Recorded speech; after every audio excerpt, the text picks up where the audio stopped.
Good evening, Wildcat fans, and welcome to Elbert County at the famous Granite Bowl, where tonight your Rabun County Wildcats are facing the Blue Devils of Elbert County for what is going to be, hopefully, a victory for the Wildcats and a move up in those rankings where we'll take the number 2 position in the region.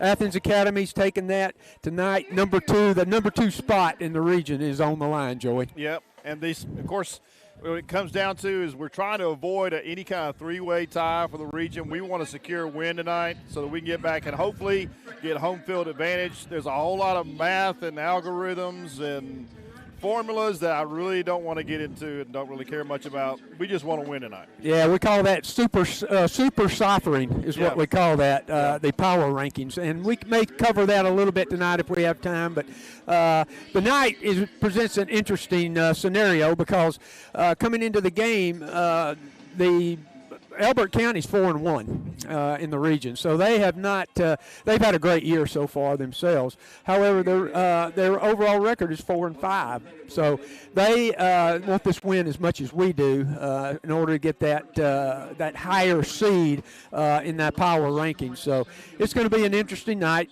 They are led by a freshman quarterback who has thrown for 1,500 yards already this year. They got 3 really, really good receivers, all of them who have 250-plus yards. One of them has a little over 500. And they got a couple of running backs that have 300 yards. So they kind of got a little bit of a balanced attack, and we expect them to come out firing on all cylinders. And so we know all week long our Rabun County defense has been working, of course, on its pass defense.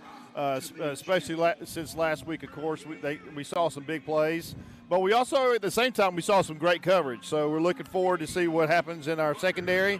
We talked on Tuesday night with our own Ethan Hopper, a.k.a. Booger, our defensive person of the week, player of the week. And our defensive front looks stellar. They've done a great job. They've really come together, especially with Matt Williams and T.J. Hibbler on the ends, of course, with Youngblood there in the middle.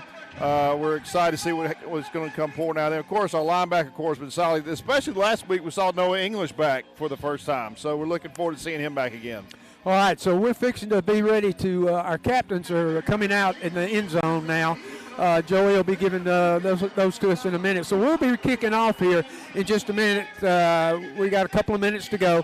One of the things I wanted to just tell you is that this could possibly be our last broadcast of the year. We'll let you know towards the end. Yes. What a great year it's been for us, and we just want to thank you ahead of time. Yep. Chad Johnson is not going to be able to be with us, but he wanted me to convey that it's been his joy and pleasure to be with us this year. He's enjoyed it tremendously, and so if we don't get another chance to talk to you, just know that Chad and Joey and I have been really excited to bring you the action. It's really cool tonight because we're able to be on camera a little bit here. Yeah. I don't know if that's if that's good or bad. I don't know. I got the radio voice. Yes. So we're excited. Our great Cracker Jack camera woman, Jaden Griggs, step over here for a minute. Yes. Get over here. Come on, over here. She volunteered her own time this whole season. Jaden Griggs, a great job. A freshman at Rabun County. All right.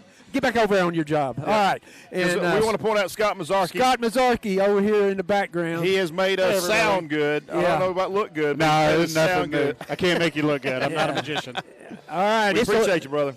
Yeah, thank you, Scott. The crack engineer, Darren Giles, helps us get set up. So we're about 5 minutes from kickoff, it looks like, and it's a little cool out here tonight, Joey. I've got on the old Apple Watch, I've got it at about 56 degrees, and so it'll be dropping. And, of course, this is the Granite Bowl, okay? Yes. It's famous for, its weather, but also, too, its nice, comfy seats made out of granite. But also, too, it can get really cold here. So that shouldn't affect our players' plays too much. They're used to the elements. They're coming down the ramp down here, if y'all are familiar with the Granite Bowl here near the highway. and they're making their way down the rest of the players as we speak. The captains are well, still I at the tell you far what. of the end zone. We don't have a good line on them yet. Hold on a minute, Joe. Why don't we let's turn the camera, Jaden, and get it off of our ugly mugs, and let's give a panoramic view of the Granite Bowl here. If you can see the stadiums, it is a bowl. It's kind of like the Rose Bowl in a way that the stands are symmetrical all the way around. And so a lot of good memories here over the years. Yes, and a lot of great teams have come out of Elbert County, including Coach T. McFerrin, who brought them a state championship a few years ago. Our captains are getting lined up there. Tyler Truelove, Reed Giles, Dane Tyler. Let's see, number 61, that would be Bobby Gordon, who's done a great job there at center for us. Lawson Beck and Lane Holcomb.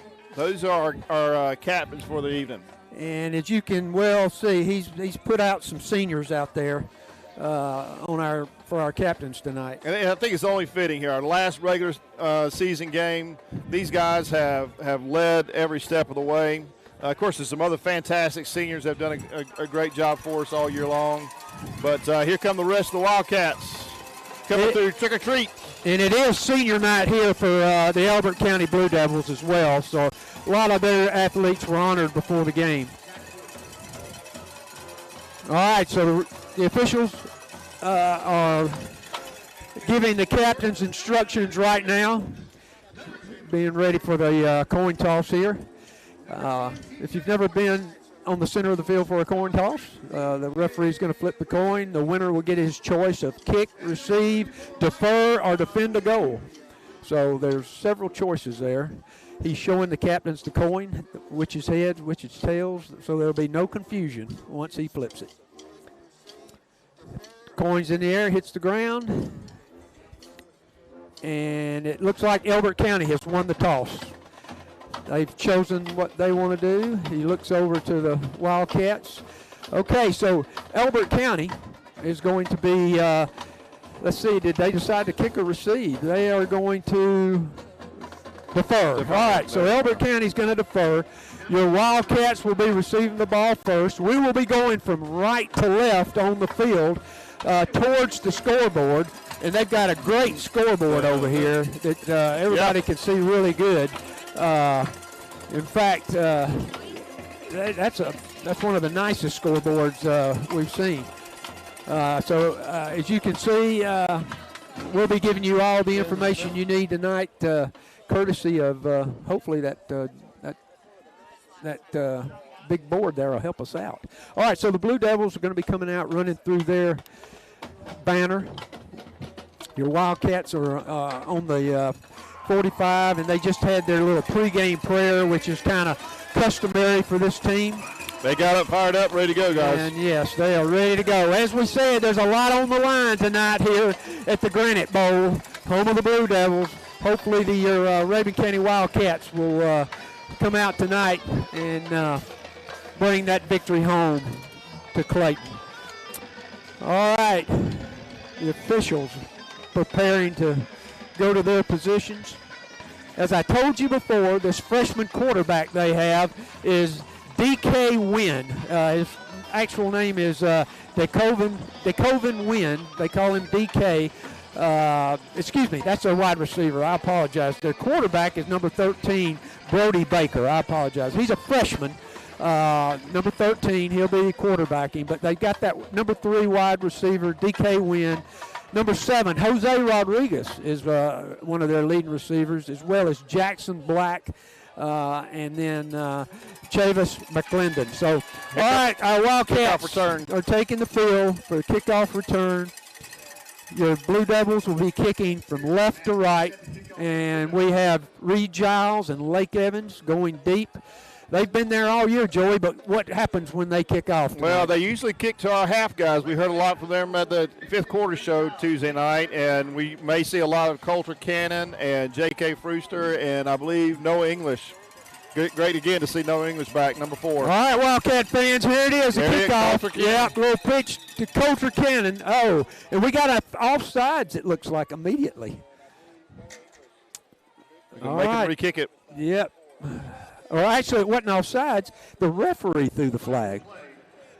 Okay, I did not see a signal. The referee threw that flag, which indicates that maybe he kicked it off before he gave the ready whistle. for play. Yeah. So they're going to back them up 5, so they'll be kicking off from the 35. We're 10 yards away at the 45, and that helps us out, Joey. Let's see if they change their mind who they're going to kick it to, because, again, they kicked it to Coulter. He looks like he's aiming toward Noah this time, Noah English. So let's see what happens. All right, your Blue Devils to kick. That's another pooch kick. This is going to be the Noah. Noah English takes it on the 30. He dodges a couple and gets up to the 36-yard line. So with Wildcat, your Wildcats will take over on their own 36-yard line, 1st and 10. Yeah, shoestring tackle. Noah was trying to get ahead of steam, but just that little bit took him down. But still a great start and field position for our first series. Absolutely. All right, so your Wildcats come out led by their senior quarterback who started all year, Ty Truelove. He goes over and speaks to the referee, gives him a little tap. It's always good for the referee and the quarterback to speak before the game because he's going to be kind of looking after him. All right, so Lake Evans is your single back. We've got split out 2 to the right, 1 to the left. Reed Giles to your left. Ty takes it. He quick pass over to the right. Reed Lefevers. All right. So we're going to pick up we're going to pick up about 7 yards. So Ty. That was lightning first quick. Completion. Yeah, absolutely. That was Ty's first completion of the night, first pass of the night. So real quick pass out. Hayden Cannon, our big tight end, runs off. Coulter Cannon split out right there with Reed Giles to the right. Ty's got Lake in the backfield. That's Reed Giles in motion. Once again, throws over here to Reed. Reed breaks out to the left, and he's going to be close to a first down. Close. I think he's going to be a little short. It's going to be 3rd down. All right, so we're 3rd down. That was a great, quick little route, and good blocking up front. Both of those have been. So we've had 2 pass plays, and we're about a foot short. Or actually, they're going to give him a first down, Joey. The officials. They're going to have to wait. They do not have the chains. All right, there they go. Yeah, here we go. So Ty Truelove, your quarterback's going to go under center. He moves Dane Tyler and Hayden Cannon around. Lake Evans in the backfield. Dane Tyler in motion. Toss sweep he sweeps, cuts back up to the middle of the field. He's driving. Yeah, that is great first run of the night. All right, so that was a 6-yard gain by Lake Evans. So we've run 2 passes, 1 running play, and gained yardage on all of them. So that's a good sign. Yeah, Ron Baums and Hayden Cannon, of course, on that side. Hayden being our tight end, but Ron doing a great job blocking at right tackle. All right, so it's 2nd and 4. Clock's at 10-12. We're just getting going here. Less than 2 minutes gone. Lake Evans in the backfield with Ty. He barks instructions, and Reed Giles comes in motion. He hands off to Lake over to the right side, and Lake's going to pick up a couple maybe. He's going to still be a couple of yards short. He did. He picked up 2, so we're going to have a 3rd down and 2.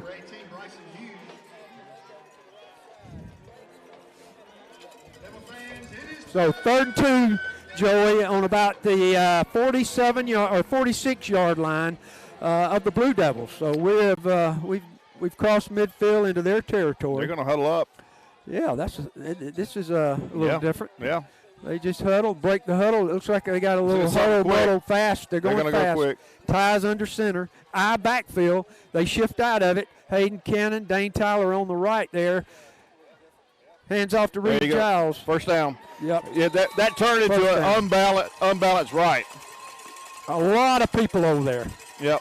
All right, so Reed Giles is going to pick up about 5. Great. That was a great play call. Think about that. You know, they set up kind of an iron real fast. They slowed it down and put them in motion and wound up with an unbalanced line, picked up the first down. All right, so we're 1st and 10 on the Blue Devil 42-yard line. Your Wildcats have moved the ball steadily here over the first 3 minutes. We're under 8:54 to go. Ty in the backfield with Lake, sends Reed in motion. hands off to Lake. He bounces off to the left, and he's going to not gain anything. So no gain on the play, so we're going to have a 2nd and 10. He bounced out at the right spot. It just looked like there wasn't enough up front for him to get out there. Just something to work on. Yeah. Caden Montgomery, their junior down lineman there, made the tackle. He's one of those interior guys. All right, so they huddle up again, a little short huddle. Looks like I bet you they break out and go fast. So here we go. Ty in the backfield with Lake Evans. Got 3 over here split to the near side, 1 to the right. Giles in motion. Ty waits till he sets, takes the ball, snaps, looks over the middle. He's got a man over the middle, and it's Reed Bull, and he was not able to complete the catch. All right, so we had an incomplete pass, and it's going to be now we're going to have 3rd down and 10. So we've stalled here a little bit. So this is a big down here. We're on their 42-yard line. 7:50 left in the first quarter. And just as far as coverage goes, they're playing us pretty tight.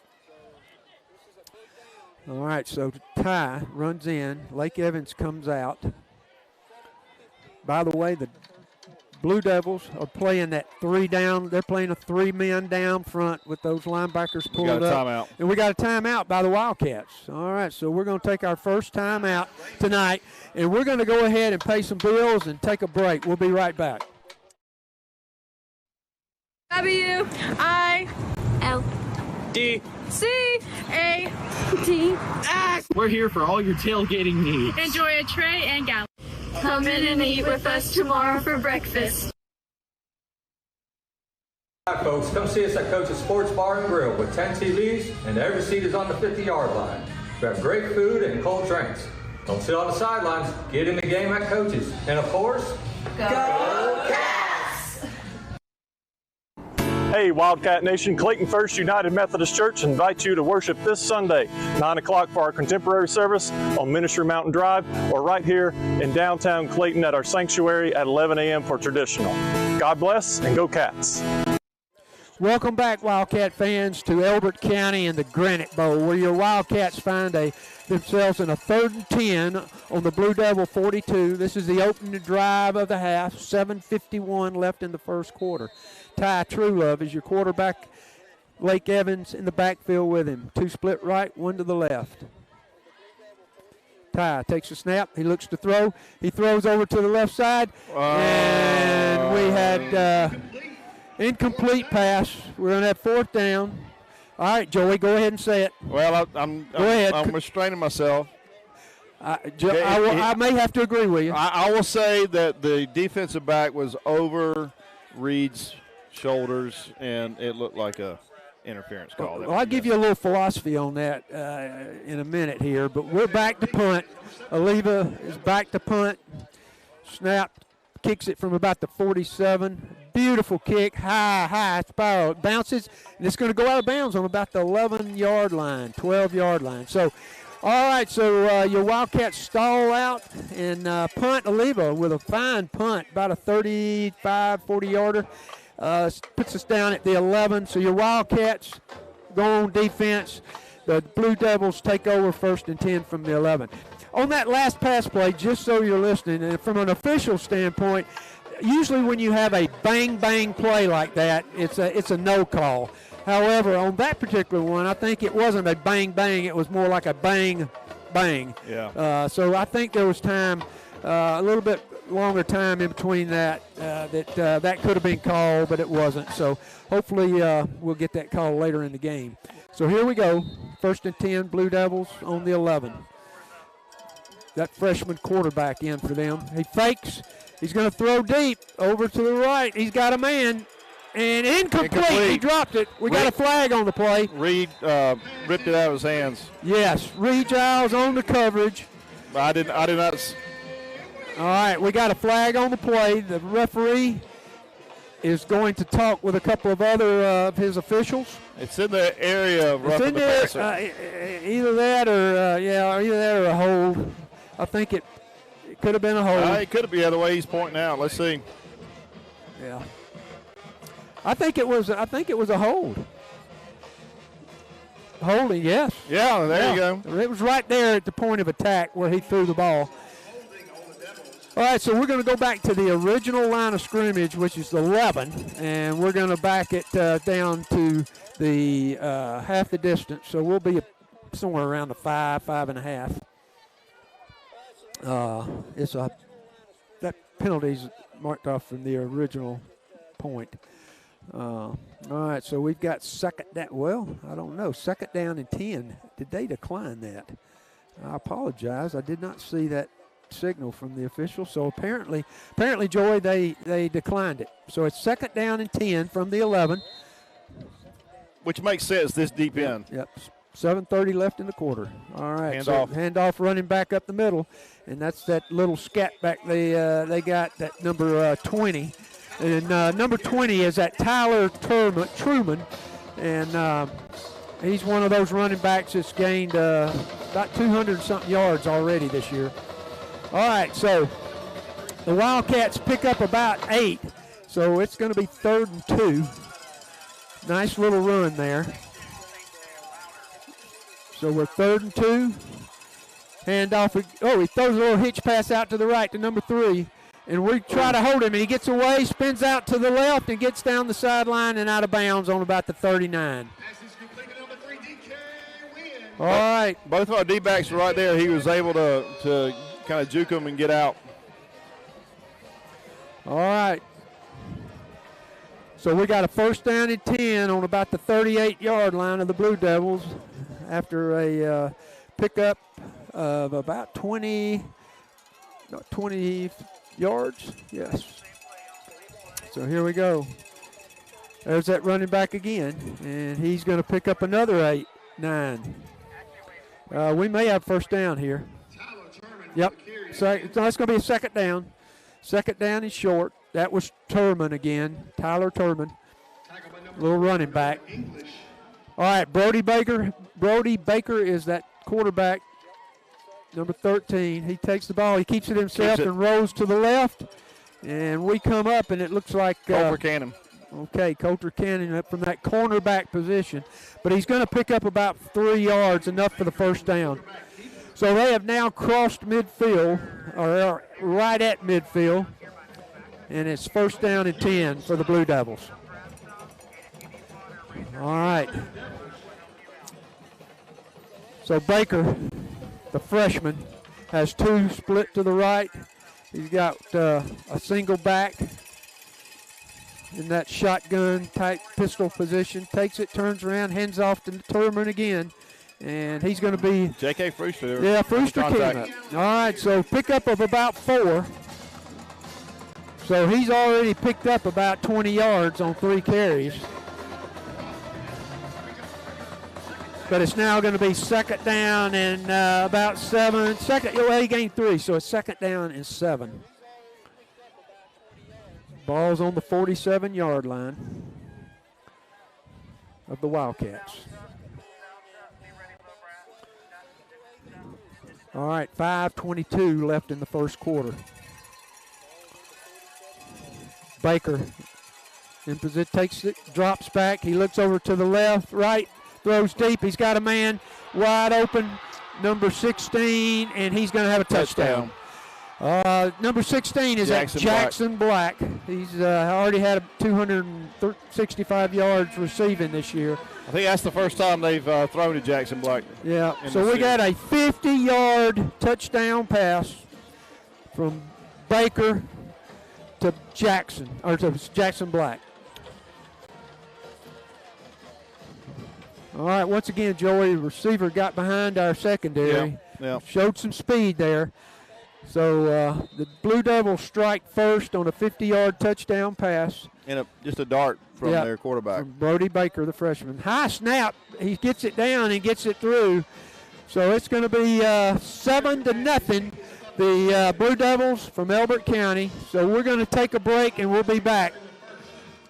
Hey, this is Joey Thompson, pastor at Clayton Baptist Church in downtown Clayton. We worship Jesus every Sunday at 9 a.m. and 11 a.m. We would love for you to come and visit us there, or check us out at ClaytonBaptistChurch.com or on Facebook. And go Cats!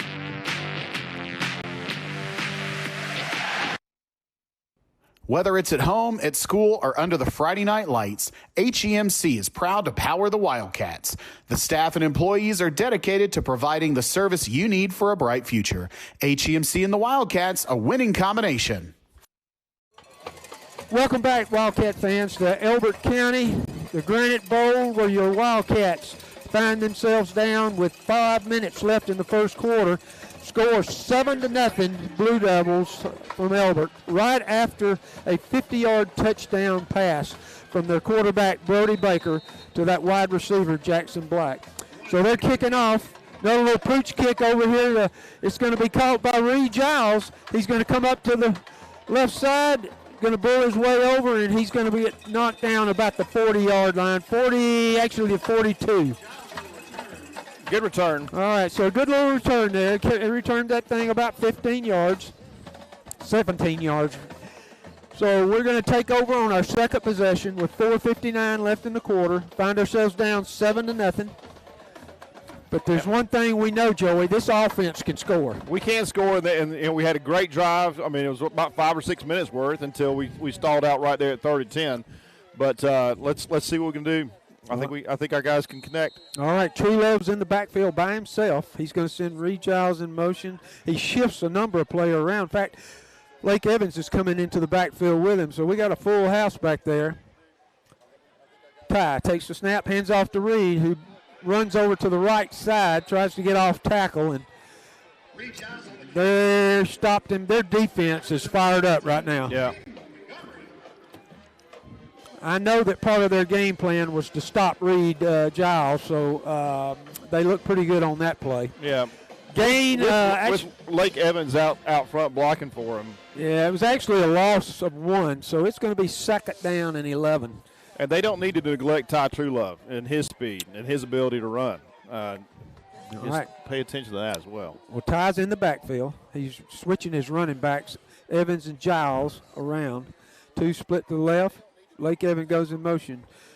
Ty back to pass. Throws a little pass, a little screen to Reed Giles. Reed's on the move, and he's going to pick up the first down.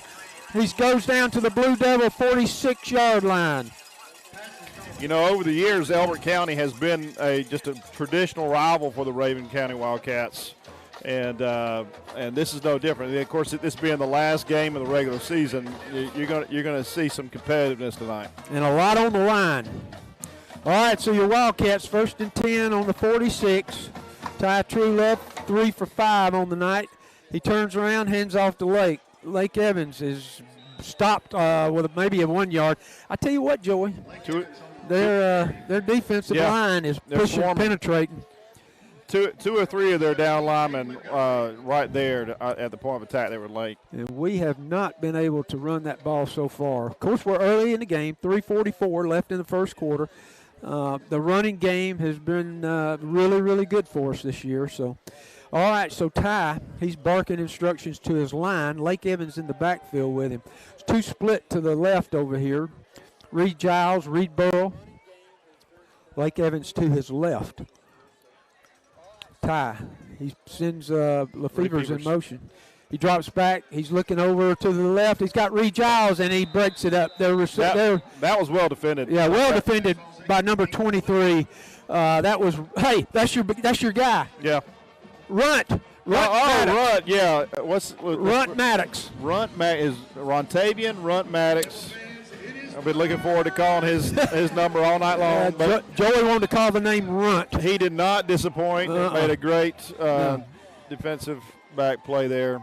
All right, but Reed was open. Reed was definitely wide open. If the ball's just a little bit in front of him, he's got that and he's gone. Yeah. All right, 3rd and 9. So Ty is in the backfield with Lake Evans. Snaps, looks over the middle. He's going to throw deep to the right side. He's got Giles open. Another defensive play on that side. He knocked it away right before Reed could catch it. I mean, Reed had a great pattern. He was out in front. I mean, you could throw it a little bit better than that, maybe a little bit farther out. It was a well-thrown ball. Just, again, another great cornerback play? That was number 2, Lincoln Blackman for them. He's a senior, 215-pound, 5'11" defensive back. He made a great play. All right, so Avila's back to punt. Ball on the 46. He's going to kick it from about the 45. Nice long high kick, angles. And oh my goodness! Oh, it's going to be a very touchback. close. That was so close. Oh, I almost. Was that Coulter Cannon? That was down there trying to down it. Yeah, I believe it was. Yeah. Yeah. So he was. Coulter was talking about this was his favorite play to do on special teams. Yeah. He's telling us about that Tuesday night at the fifth quarter show to bury a punt, and he was so close. Yeah. He dove in the end zone to grab the ball, but it was a little too late. He couldn't get it out. Yep. All right. So you're. Elbert County Blue Devils, with 2:52 left in the first quarter, are going to take over on the 20-yard line, 1st and 10, for their second possession. All right, you hear some cowbells ringing, you hear the band playing. Good contingent on the visitor side here. Baker turns around, fakes it, throws to the left. The receiver's got it, and he's going to pick up about 11. Coulter Cannon, no English on the tackle. Our defensive, just cornerbacks, Lake Evans, he's just now recently started playing corner for us, of course, going both ways, and Coulter Cannon on the other side, playing off a little bit, and then coming up, especially with a pass like that. Reed Burrell and Reed Giles, the two Reeds, at your safety positions. Okay, Baker hands off this time. This time he hands off to that. He turns off to Turin again, number 20. He's been the running back so far that's carried the ball just about all night so far. All right, so he picks up about 5, so it's going to be 2nd down and 5. 2:12 and running in the quarter. All right, Brody Baker, he's got that single back Turman in the backfield with him. The freshman takes the snap, turns around, hands it to Turman. Turman bounces around over to the left side, and we're going to hit him, but it's going to be enough for a first down. So he picks up about 6. So the Blue Devils are on the move again here at the 41-yard line, their own 41-yard line. Less than 2 minutes left in the quarter. Your Wildcats playing that 4 down front, and so far the running game has produced for them. All right, so they got 2 guys split out here to our side. Baker, the quarterback, Turman, the running back. He turns around, hands off to Turman again, and he's Mac Williams. Good night. Mac Williams, wasn't it? Yeah, it was Mac Williams. He got him in the backfield. He might have drug him for 1 or 2. He did, 2 yards. But if Mac keeps doing that, we're going to get some stops. It's going to be 2nd and 8. 2nd down and 8 for the Blue Devils. So the Wildcats could use a defensive stand right here. So they're looking over here, getting signals in from the coaches, our defensive signals. All right. Back to pass. Back to pass. Gets those one over to, incomplete. Threw it over to the left side. The receiver was coming back to him. That was at number 3, DK Wynn. Noah English, number 4. It was kind of off the hands a little bit of the receiver, but Noah English definitely caused some disruption. It caused that incompletion. All right, so Baker with the incompletion. So he's setting up for the throw now. He's in an empty backfield, 3 receivers split to the right. He stops, looks to the sideline. They're changing the play. He's got 5 receivers out, and he's in the backfield by himself. If we could get a blitz in there on them. Down to 3 on the count. And we do. We send them all. So he throws deep over to the right, underthrows, incomplete. Pass was short. Yep, pass was short. That was Reed Burrow was on the coverage, along with No English coming back to help out. So we're going to have a 4th and 8. So a defensive stand. We got to stop from the defense. Awesome. All right, so Baker, who's now 3 for 6.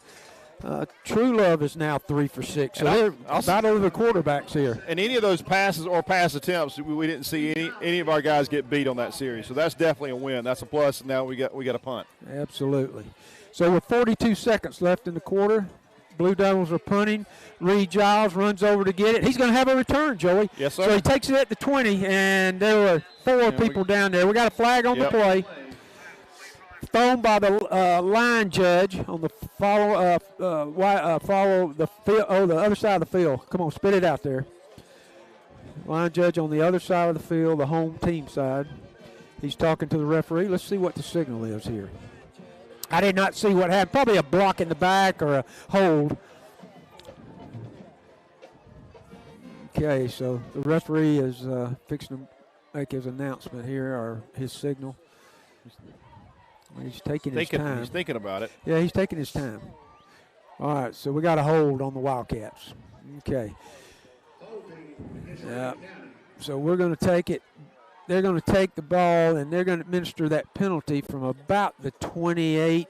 So we should have it on about the 18. So it's going to be first down and 10 for the Wildcats inside their own 20. 31 seconds left in the quarter. And Ty Truelove, the ball's on the far hash. Ty Truelove, your quarterback, is in the backfield with Lake Evans. He's got 2 split to the right and 2 to the left. Hayden Cannon comes into the slot in tight. Ty, he keeps the ball and runs it himself. He tries to break outside around the right. He's got guys blocking for him, but he's going to get backed up, and he's going to pick up maybe 1. We got about 20 seconds left in the first quarter. Yeah.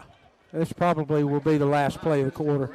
That was probably the last play, and I think we're going to wait and let the quarter expire. All right. No. So it's going to be second down and 9. And are they going to get it off in time? It doesn't look like it. It looks like, there it is. All right, that's the end of the quarter. So now at the end of the first quarter, your Elbert County Blue Devils are 7. The Rabun County Wildcats 0. And we're going to take a break, and we'll be back with you at the Granite Bowl. I'm right with Oconee Federal Savings and Loan. Our team of local bankers can help you tackle your banking needs with home loans or checking accounts for you and your family or your business.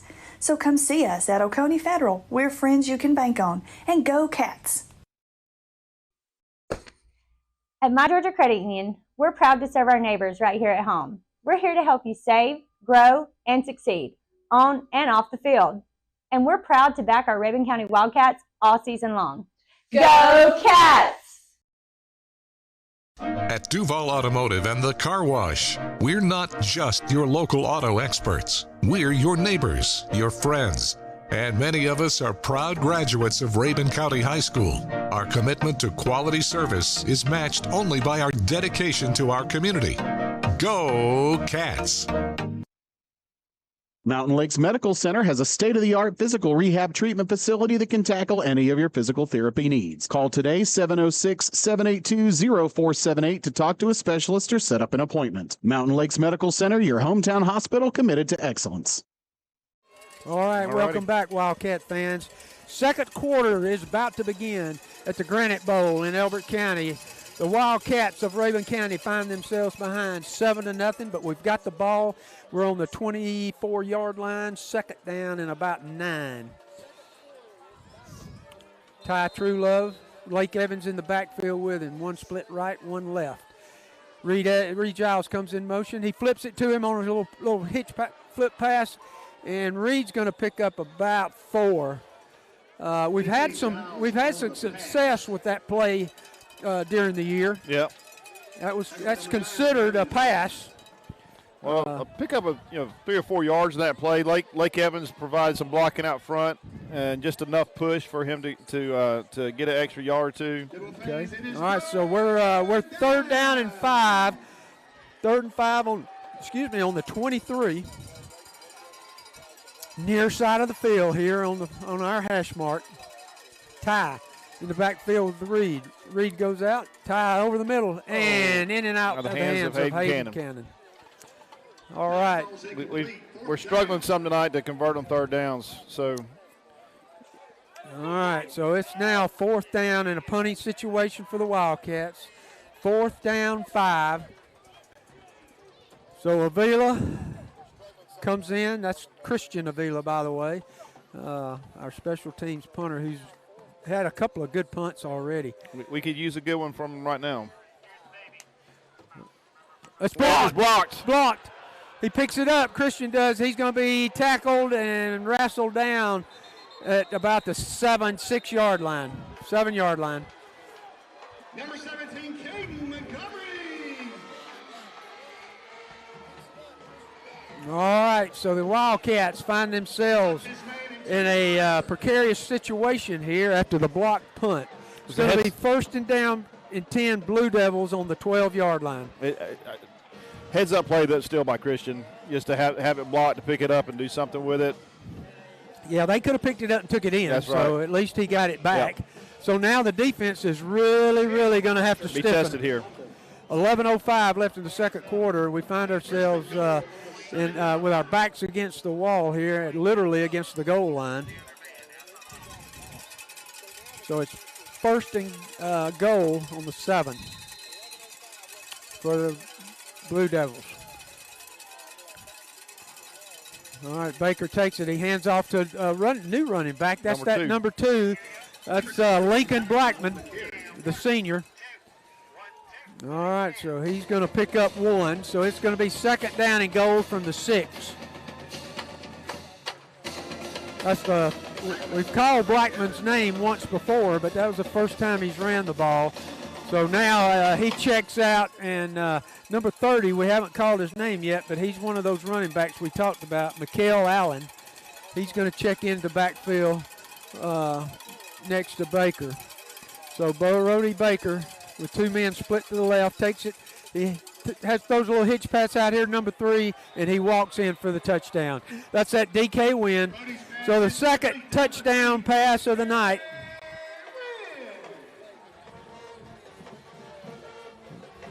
That's just hard when you have a special teams play like that. Puts us in deep in our territory, and Elbert County able to convert there. All right, so it's 13-0, extra point pending here as the Wildcats find themselves behind by a couple of scores here.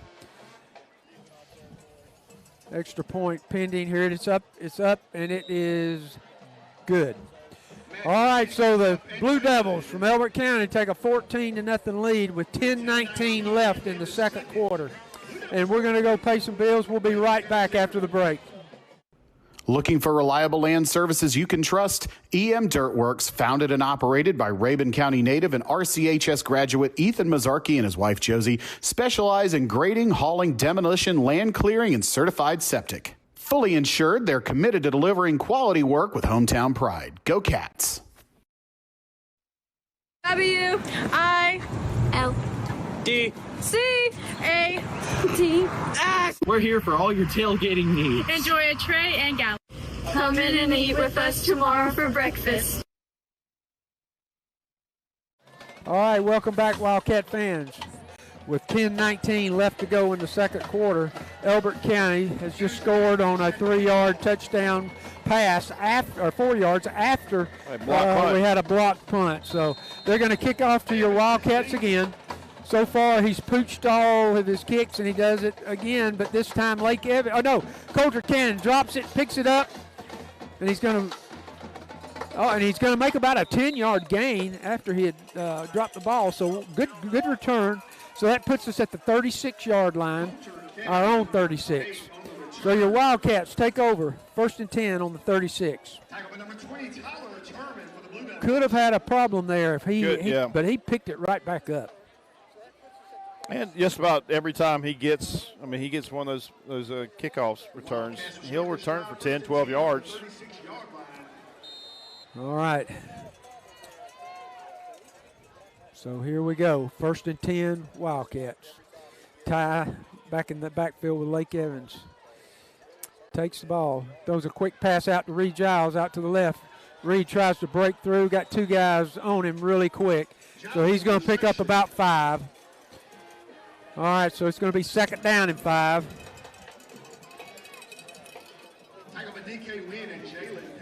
So Ty with another completion on that quick piece. They've run that little quick hitch pass out.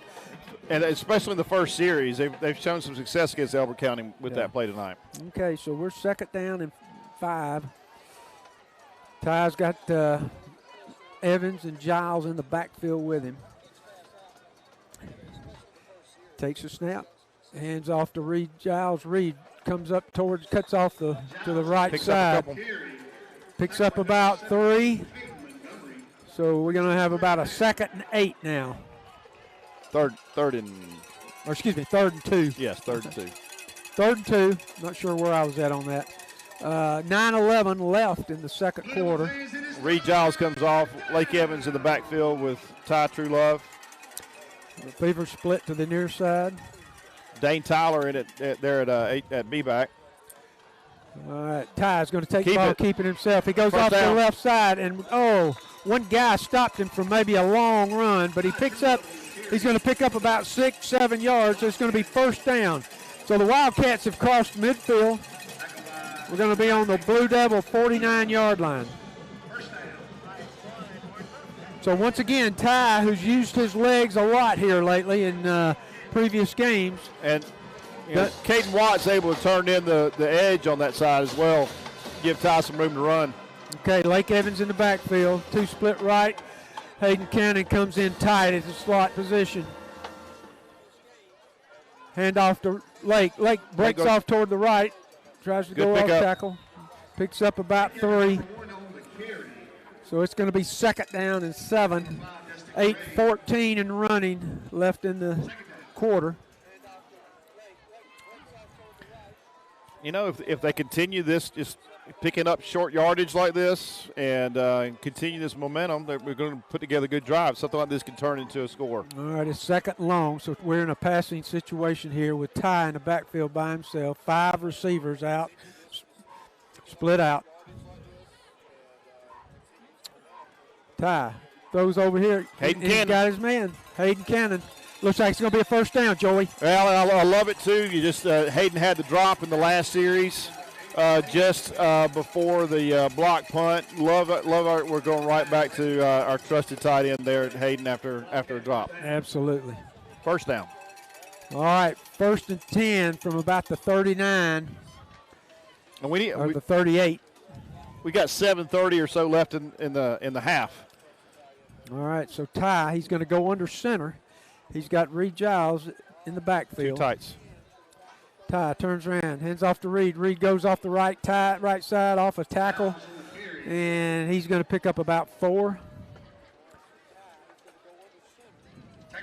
So we're going to have a 2nd down and about 6 to go. Ball's on the 34. Hey, you got to love our execution right now, Chris. We're moving the ball. We're moving the ball. Everybody's doing their job, keeping their head. Yeah. All right, so we are on the near hash to the near side on our sideline. We're going from left to right. Ty, he's got a full house in the backfield with him. Let's see if he puts anybody. Yeah, he puts Lake Evans in motion. Turns, hands to Reed Giles around the right side. Reed turns the corner, and he's got room to go. And he's going to get down to the 10-yard line. All right, so he goes from the 34 down to the 10 for a 24-yard pickup. 1st down, 10. He's outside the 10, so we're going to have a 1st and 10 with a little bit of room for a 1st down. And on this series at least, too, we're seeing great physicality from our front line, moving, being able to get protection and or giving our runners enough time to get out there. All right, my mistake. He got inside the 10, so it's 1st and goal. So, looks like we're going to have a timeout. Yep, we're going to have a timeout. All right. Timeout who? They never signaled. Now they're going to signal. All right, now timeout us. All right. All right, so we finally got the timeout signal. So why don't we take a break and we'll be right back. Folks, come see us at Coach's Sports Bar and Grill with 10 TVs and every seat is on the 50-yard line. We have great food and cold drinks. Don't sit on the sidelines. Get in the game at Coach's. And of course, Go Cats! Hey, Wildcat Nation, Clayton First United Methodist Church invites you to worship this Sunday, 9 o'clock for our contemporary service on Ministry Mountain Drive, or right here in downtown Clayton at our sanctuary at 11 a.m. for traditional. God bless and go Cats. Hey, Hey, this is Joey Thompson, pastor at Clayton Baptist Church in downtown Clayton. We worship Jesus every Sunday at 9 a.m. and 11 a.m. We would love for you to come and visit us there, or check us out at ClaytonBaptistChurch.com or on Facebook. And go Cats! Welcome back, Wildcat fans. It's 1st and goal for your Wildcats with 6:29 left in the second quarter. Ty Truelove, he's got 2 in the backfield. We have not seen this formation. We've got a up back and a fullback position with Lake Evans behind him. He takes it, hands off behind that block. Lake Evans has it, and he's going to go for maybe a yard. Yeah, maybe a little less than a yard. So it's going to be 2nd and goal from the 9. 2nd goal with the 9. 6:12 and running in the quarter. So we need a score here, guys. Evans Page comes out. Yeah, several substitutions. Reed Giles is in the backfield. Ty Truelove is going to be under center. 2 split to the left, 1 to the right. He moves Hayden Cannon over to the right. Turns around, rolls to his right. He's looking, throws an end zone. Incomplete. Oh, and we got a late hit here. I'm not sure if he's going to call a PI. He couldn't have been PI. It's got to be a. He's or a hold. I don't know. Yeah, here we go. Let's see what he threw. of PI. All right, let's see what we got. We got the signal here. Referee's going to signal. Yeah. Pass interference. Yeah. All right, so pass interference on the Blue Devils. So that's going to move us half the distance. We're going to go down to about the 4. All right, so it's going to be 2nd down and go from about the 4. That's a big help. Big help. All right, so hold on here. We're trying to get the down right. All right, so they finally got it right. 2nd and goal. So Ty is going to go under center again. He's shifting several players around. Dane Tyler, Hayden Cannon, Reed Giles in the backfield. Ty turns around. He hands off to Reed Giles, and Reed's going to be stacked up as soon as he got to the line of scrimmage. So there's no gain there. So we're going to be 3rd down and 4. 3rd and goal from the 4 with 5:25 and running in the second quarter. So we got a timeout here, and this is an official's timeout. And I'm not sure why. Yeah. Oh, we had to send who came out there? Skylar Gunn came out. Okay. And I don't know if it was an equipment thing. Yeah, I think his helmet must have come off. Yeah, I think his helmet came off. Okay. All right, so 3rd down. You hear the Elbert County bell going off that it's 3rd down. Big down right here. Ty Truelove with Reed Giles in the right backfield to his right. Takes it, looks, throws. He's being chased. Turns to corner, throws an end zone. Oh, touchdown. Reed Lefevre was left wide open. Yep. Hold on a minute. We got a flag. I think Ty might have been past the line of scrimmage. I think he was past the line of scrimmage when he threw the ball. The linesman threw the ball immediately. That's kind of his call. And the referee goes over to talk to him. All right. So referees comes over to make the signal. It's going to be an ineligible or a there he is. He's got his hand behind his back. So he crossed the line of scrimmage when he let the ball go, Joey. So the officials are over on the Elbert County sidelines talking to the coaches to see what they want to do. It should not take this long. All right, so here we go. The decision has been made. All right. Personal foul, blindside block, but the touchdown was good. Totally confused here. All right. As a Wildcats confused, none of us get it. Everybody's confused. None of us don't stand a chance. Everybody. If the SEC official's confused. Everybody's confused here, folks. Not sure exactly what the officials did there. I'm going to try. Did they mark anything off? No. I'm going to try to sort this out. It'd have to be from the kickoff. Well, the good news is we got a touchdown. Yes. The good news is the Wildcats are on the board. Reed Lefevre. Was that Reed Lefevre's or Burrow? I can't remember. It was Lefevre's, I believe. It was wide open. All right, kick is up, and the extra point is good. So with confusion reigning here at the Granite Bowl, your Wildcats have scored to cut the score in half. It's 14-7 with 4:59 left in the quarter, and we'll talk about that scoring play when we get back. Whether it's at home, at school, or under the Friday night lights, HEMC is proud to power the Wildcats. The staff and employees are dedicated to providing the service you need for a bright future. HEMC and the Wildcats, a winning combination. Hi, this is Pam Wright with Oconee Federal Savings and Loan. Our team of local bankers can help you tackle your banking needs with home loans or checking accounts for you and your family or your business. So come see us at Oconee Federal. We're friends you can bank on. And go Cats! At My Georgia Credit Union, we're proud to serve our neighbors right here at home. We're here to help you save, grow, and succeed on and off the field. And we're proud to back our Rabun County Wildcats all season long. Go Cats! Hey, I can't tell you. Welcome back, Wildcat. Go ahead. All right, Joey, you talk. We have no idea what just happened. There was a blindside block on the defense on the penalty, but we were able to still lightning throw from Ty Truelove to Reed Lefevre's, make sure we got the right read right. And here we go. When we desperately need that, here with 5 minutes left before the half, we got it. We got on the board. It's 14-7. Elbert County's up. We needed that one, and we drove the ball down the field, which was very important. Yeah. Long drive. So with 4:59 to left, the Vila's back to kickoff. Way to respond from the Wildcats. I know what happened. Here we go.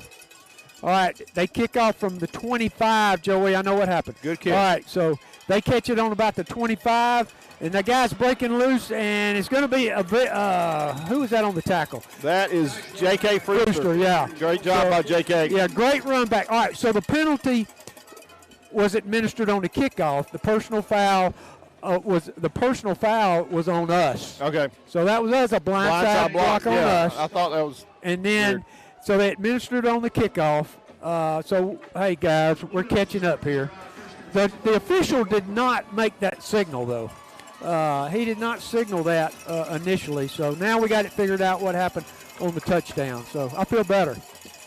All right, so I'm glad you do. As long as one of us is straight, that matters. At least he's got it. Yeah, I understand what happened. Oh, 1st and 10, Blue Devils on their own 42. They hand off for a huge hole That over was a here. gigantic hole. Yeah, that was Truman.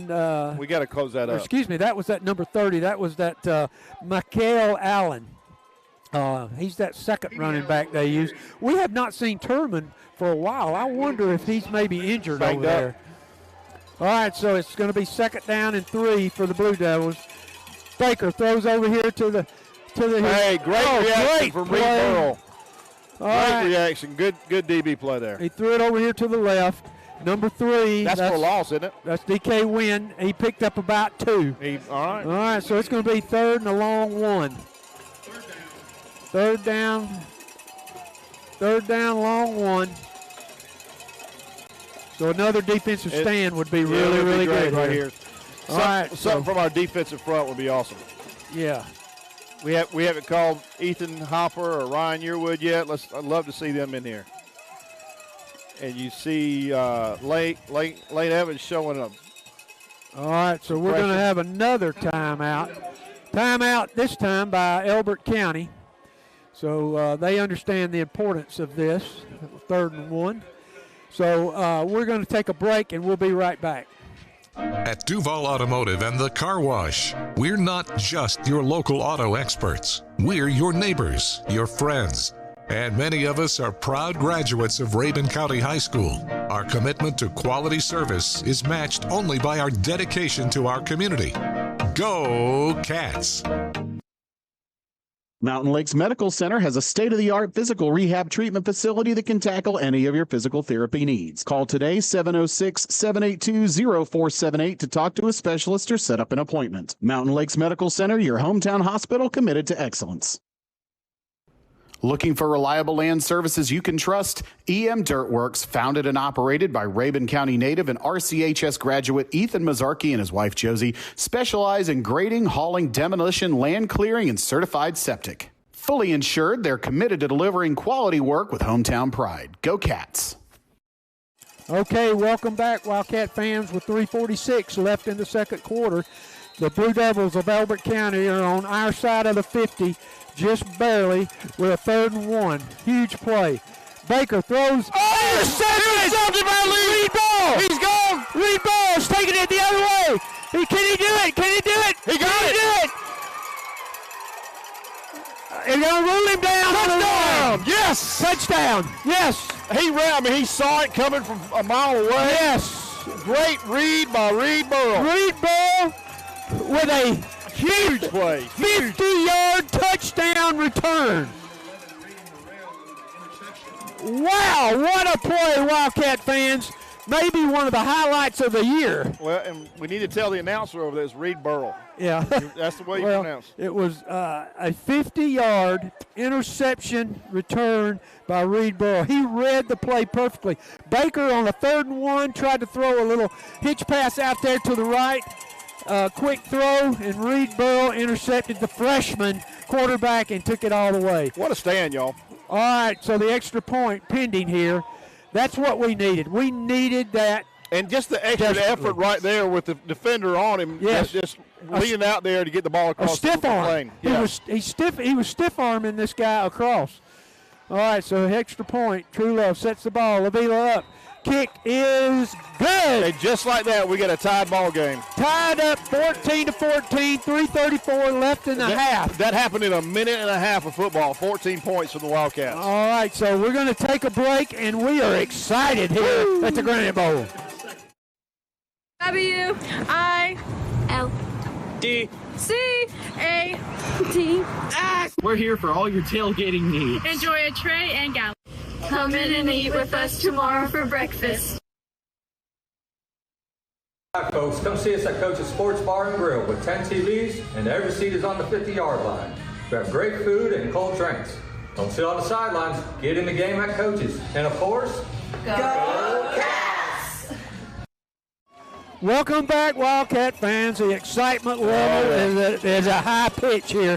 Your Wildcats have just tied the score with 3:34 left in the second quarter on a 50-yard interception return by Reed Burrell as he stiff-armed the tackler going across the goal line for the score. So, Joey, tell us about it. Well, he did tell the quarterback for Elbert County, fine freshman quarterback. Brody Baker. I mean, you could see that pass coming. Reed had just a great read on the pass and was able to snag it and take off and extend his arm and get in there to break the plane. All right. So, Avila kicks off. They take it on the 10. That number 3 runs it out to the right. We got a flag down. Got a ball's loose. Ball's loose. Coulter Cannon. Looks like Coulter Cannon is on it. No signal yet. No signal. Our guys are signaling. All the Wildcats are signaling it's our ball. And it is our ball. Back. All right. Wow. That's the signal from the officials. They're not doing it. I'm only assuming this is a block in the back or some type of hold. Yeah, that was a hold, I'm pretty sure. Of course, that'll be turned down. But all right, so there's the signal. A hold will be declined. It's going to be 1st down and 10 for your Wildcats on the 31-yard line. The 31-yard line of the Blue Devils. We're going to be pushing this thing into the red zone here, hopefully. And you talk about a momentum change, y'all. Big momentum change. That was huge. All right, so the first turnover of the night.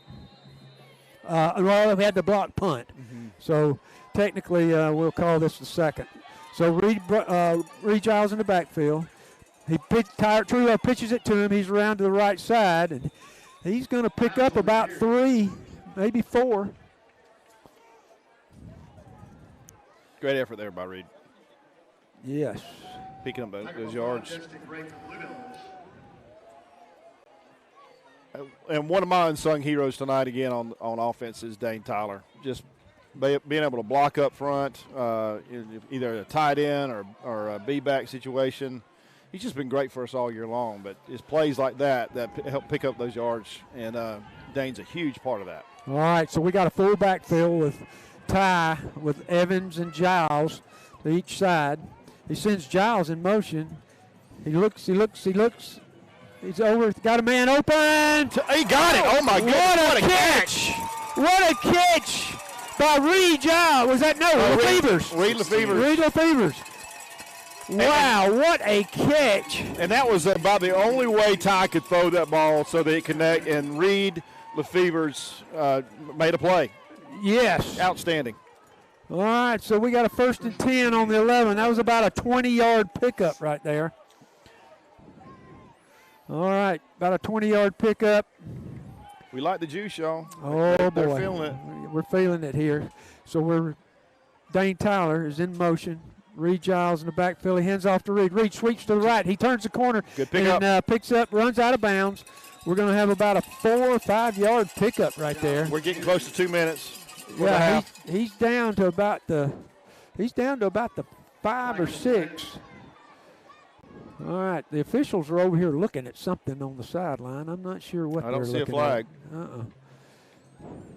It looks like they're looking for something. Oh, nope. So we got a penalty on the play. So we got a push in the back, block in the back, and that's going to be marked off from about the 7-yard line, maybe 5 yard. Yeah, about the 7. So it's going to be a 10-yard penalty.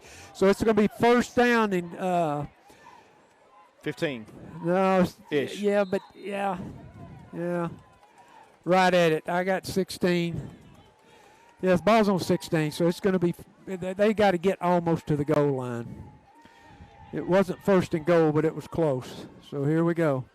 Reed Giles in motion. Ty takes it. He rolls to the left. He's looking for Reed. He's going to kind of keep it himself. No, he backs, turns.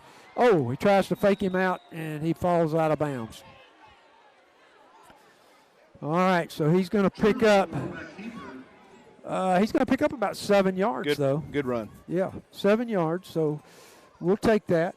So it's going to be 2nd down and 7 now. Let's see. Ball on about the 8-yard line. Minute 15. We've got 2 timeouts. Yes. Anybody keeping track? And the clock's running under 1:10 now. So we're hopefully going to take the lead here as we go into intermission. Yeah, I think we don't want to score too quickly. So Ty's got the ball with with Lake Evans in the backfield. Reed Giles in motion. Ty, he's going to sprint to the left. He's got an opening. He's going to take it in. Touchdown, Wildcats. What a run. True Love with a 7-yard touchdown run. Do you see a flag over there? I do see a flag over there. All right, that could have been a late hit out of bounds. And Ty had a defender right there at his ankles. Got a piece of him, but he was able to keep his balance, extend out the run, and get in there. But we may have had – well, no, we didn't have anything. Well, we had a flag. If they didn't pick it up, we'll find out here, hopefully on the kickoff. It looks like it could have been a late hit on them.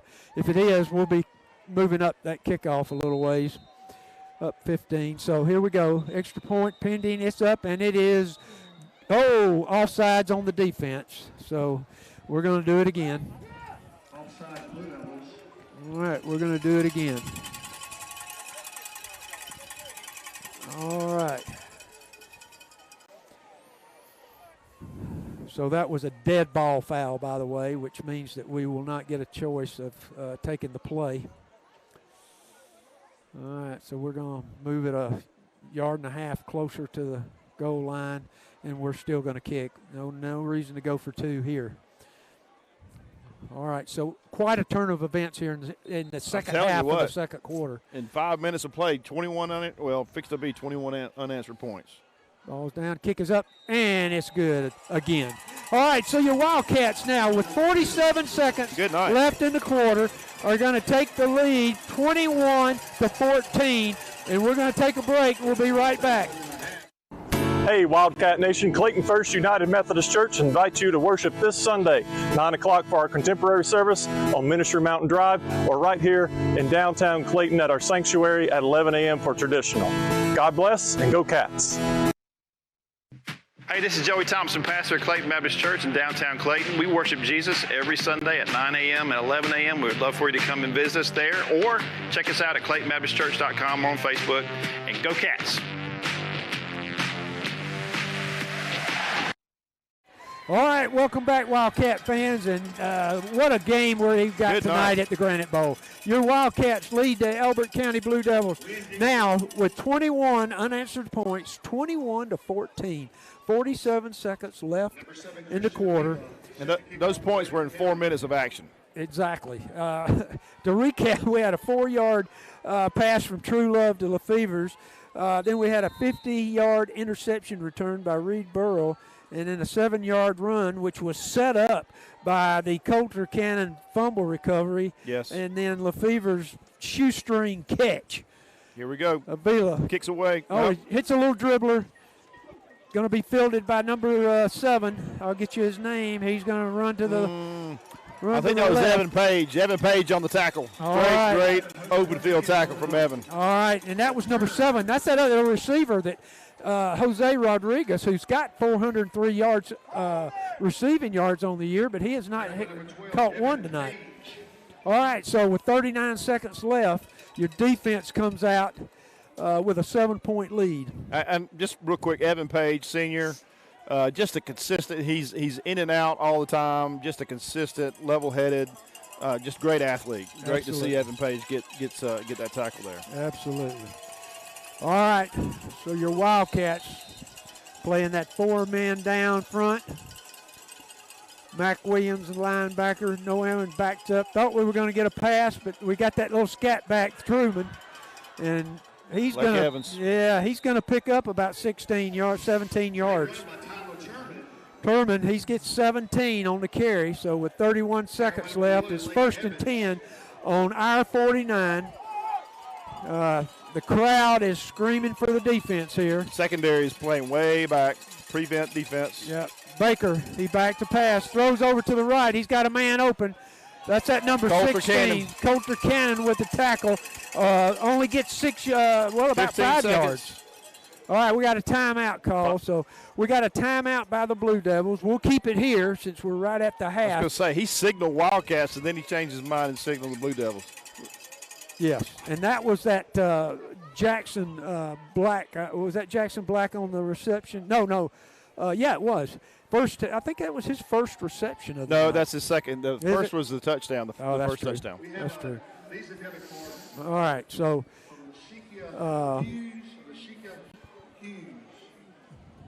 they're down to 14 seconds and 1 timeout. Is that correct? Oh, that was their last timeout. They haven't showed it yet on the scoreboard. I believe they had 1 timeout going into this series, and they just took their last. All right. 14 seconds left, 2nd and 5. Wildcats in their, basically their nickel or their prevent defense. Yep.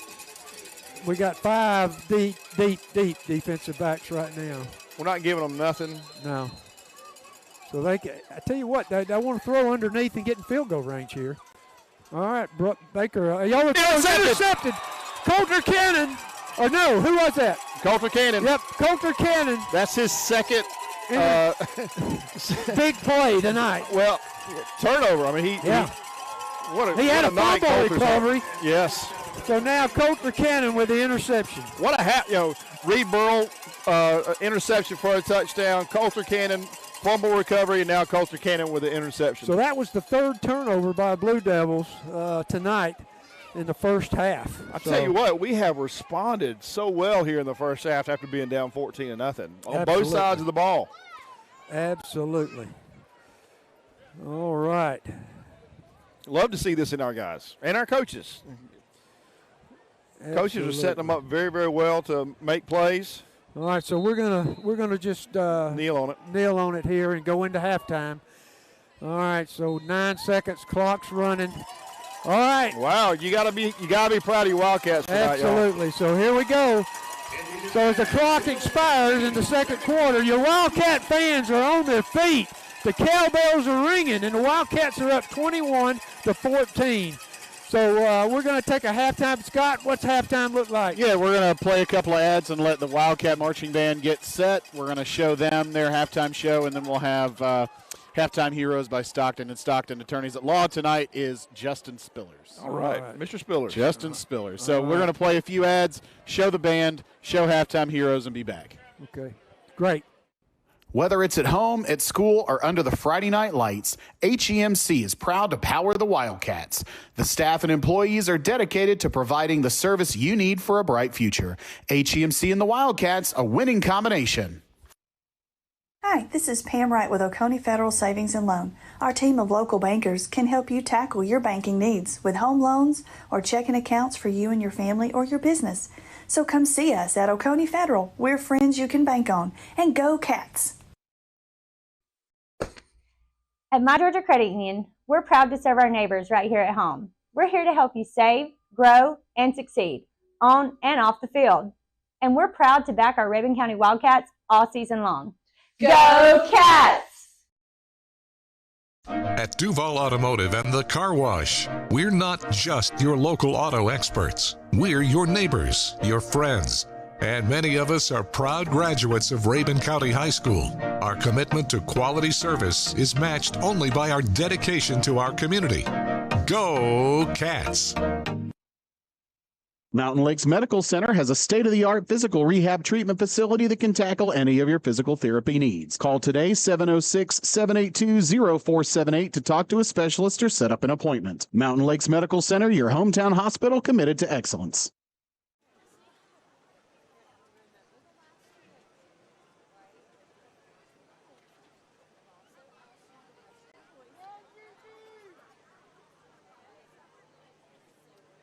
Drum Majors, is your band ready?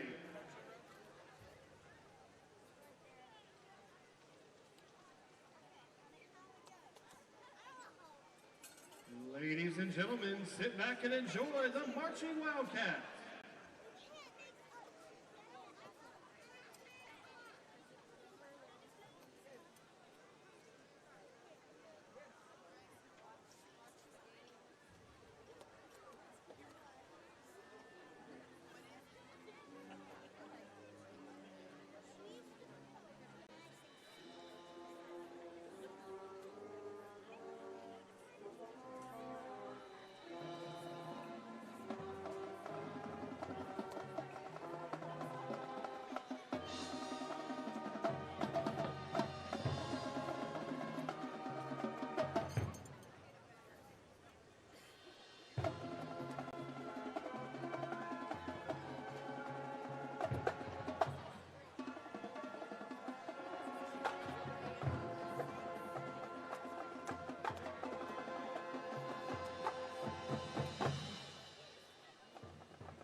And welcome back to another episode of Halftime Heroes right here on Wildcat Sports Live.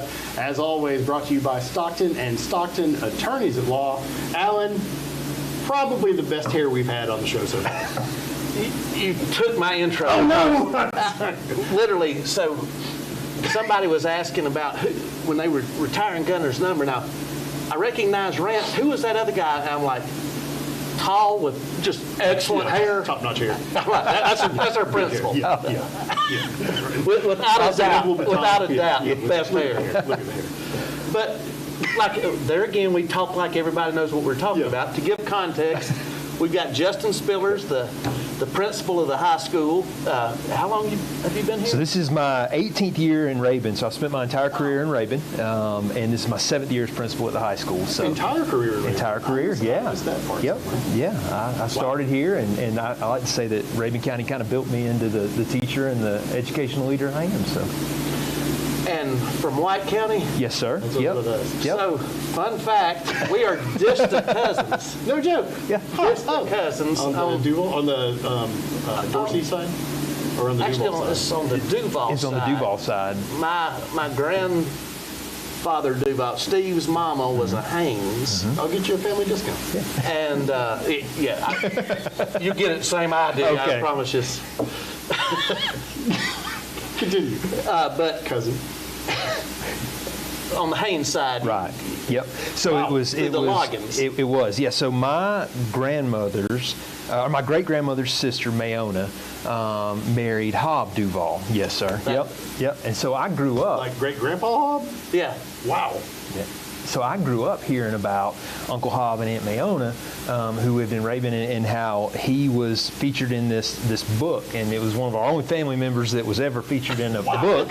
And so when I interviewed for the job, they told me, Kim Bird said, one of the things we're going to have you teach is the Foxfire class. And so I went home and told my mom. She's like, that's the book that Uncle Hob and Aunt Mayona were in. Wow. So it was kind of neat, come full circle, and yeah, so it was kind of a small world. That's wild. That's a great origin story. Yeah. Like a superhero. But you can't come to a function at the school without seeing this guy. Just does a great job. The students really react. One of the things, the first graduation I got to be at with the board, you told them, gave them words of advice, make up your bed every morning. Yep. And that was just excellent. You had me from there on. I appreciate that. I absolutely love what I do. I love working with the kids. I don't have to tell you guys this, but our kids are phenomenal, and it makes coming to work fun every day. And if we can instill just a little bit of wisdom or something that will help them, that they'll think about. I've heard it said that you'll talk about your teachers around the dinner table 20 years from now when you have kids, and we're responsible for the stories that they'll tell, that our former students will tell. And so just try to keep that at the front of our mind of, what kind of impact am I leaving, what kind of impact are we as a school leaving, and what kind of stories are they going to tell their kids around the dinner table 20 years from now. Tell us what you've seen from 18 years ago when you landed at Rabun County and where we're at now. So I have seen, we talk about a standard of excellence, and I've really seen our entire school system embrace that, and from athletics to the standards that they've set. I think you said before that a rising tide lifts all ships, and I couldn't agree with that more. And as our athletic programs start to do great, that filters into our extracurriculars, our band, our FFA, our healthcare science, and that filters into the classroom. And so I've just seen that drive towards excellence, and we've been able to do some really special things. And it's been awesome to be a part of and to experience. That's always one of the things I like most as a Rabun County kid is like this is awesome, right? The football stadium is awesome. But so are the tennis courts. Yeah. So is the ag. Yeah, the ag and then center. like CTAE and like I got on when I was on school council last year or 2 years ago. I got to do like a tour that I'd never even been in there before. Yeah. And just what we're able to provide as a school system to again, last check, I assume we're still 70% free and reduced lunch, somewhere in that general area. Yeah. And to be able to provide that is just again, it's everything. It's which is amazing. It's not just one tiny little channel. So, well, when I first got here, our board and our superintendent I remember distinctly them saying, we want our kids to have access to the very best because they're not within driving distance of the very best. And so if we don't provide it, who will? And I think that's really kind of lived out over the last 18 years to be able to watch that. It's been really cool. And to see what we're doing with the new academic building is pretty incredible. To replace a building that was opened in 1977 with state-of-the-art technology and to be a part of that and see our kids get excited about that and our teachers get excited about that, it's pretty special. It seems like at tax time, you got people, why do we have to have the Cadillac of this, and why can't we just have the Ford Escort of it or whatever? But a good bit of the population, this is the most structured, the most caring place they have, the best climate control, the best meals and stuff. And I personally don't feel bad in trying to provide the best for everybody. So at least during that part of their life, they've got it. Yeah. Well, yes, you can control the controls, right? Yep. And everything seems to be very intentional, right? It's how it comes off to me. Like, everything's well thought out. We're not going along with whatever the first company that says. Like, I remember you were talking before the high school was built about like. We've outgrown it. We don't have power plugs where there need to be power plugs because like iPads weren't a thing when this school was built. And like little things like that you're like, oh yeah, you got to plan for that type of stuff like for 20, 30, however many years. Absolutely. In 1977, 2 power outlets in a classroom was enough. In 2025, it's not. This shows how long ago what we did have was a smoking area for the students. Literally. So that's... I always go back to Clayton Elementary when I was in school and like do the tornado drill with the book over your head, and I look and see like these probably lead pipes above my head and glass on both sides of the hallway. And I was like, I don't think the book's going to help. It's not going to do much. But again, when was that school built? 50s? The old elementary school? The city hall now? My parents were going there in the 50s. Yeah. They hadn't thought of that yet. Yeah. Backtrack to fresh out of college, get at Rabun County. At that point, did you think that you wanted to be into leadership or administration, or how did you think your teaching career was going to go? Yeah, so I got to education kind of through a back door. I was a business major, and so graduated from UNG with a business degree in sales and marketing. But my senior year, I had a principal in high school, Dr. Billy Jenkins from White County. He was my middle school principal, and then he was my high school principal. He moved up with us, and when we graduated, he retired. And I remember the impact he left on my life. And so as I'm trying to figure out what I want to do going into my senior year of college, I said, I wouldn't mind. I think I might like to teach because it would give me an opportunity to leave a lasting impact.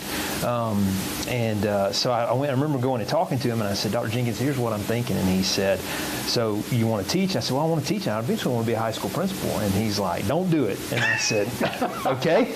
I said, tell me why. And he said, well, he kind of taught me through what that decision was. And he was really just trying to see if I wanted to do it and if I really was passionate about it. And so I went and worked at a college for 2 years where Rabun County High School was one of the schools I recruited from. And so I got to know Miss Stockton. I got to know Coach Bird.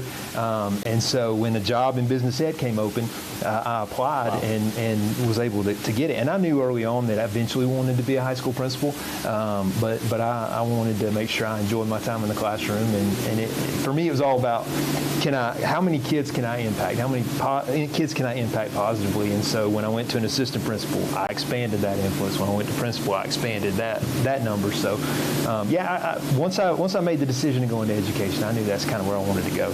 And if it doesn't work out, I got a couple spots open in Salesforce. Hey, you know what? Put that degree to good use. He's showing us we're running out of time, but Justin, there's at least 6 people that will be watching this. Okay. So if you want to get a message out, if there's something that you would like to convey that here's your platform. Absolutely. You know, I just want to say thank you to everybody that supports Rabun County Schools and the high school. The community support that we have is unbelievable. When I talk to other principals in different communities, they don't have that, and so we are incredibly fortunate to be where we are and to have the things that we do and the support from the community that we do. So I just want to say thank you for everybody that supports Rabun County High School and Rabun County Schools. Well, thank you for everything you've been doing for 18 years, and more particularly during your time as principal. Yes, sir. And to quote two distinct Rabun County voices and merge them together, Lee Shaw and Matt Arthur, why not us? And we do deserve it. Yeah. So, anyways, all right, that's going to do it for this episode of Halftime Heroes. As always, brought to you by Stockton and Stockton Attorneys at Law.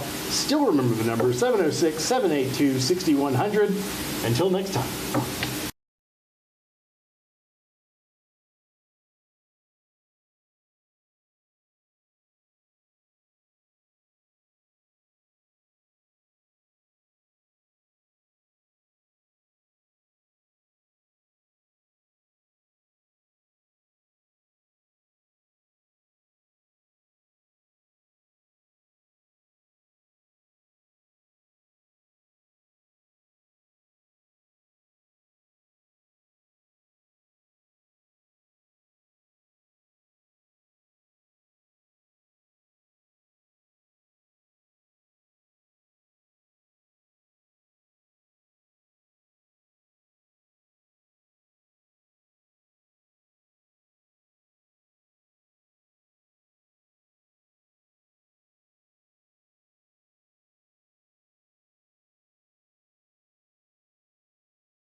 Looking for reliable land services you can trust? EM Dirtworks, founded and operated by Rabun County native and RCHS graduate Ethan Mazzarki and his wife Josie, specialize in grading, hauling, demolition, land clearing, and certified septic. Fully insured, they're committed to delivering quality work with hometown pride. Go Cats!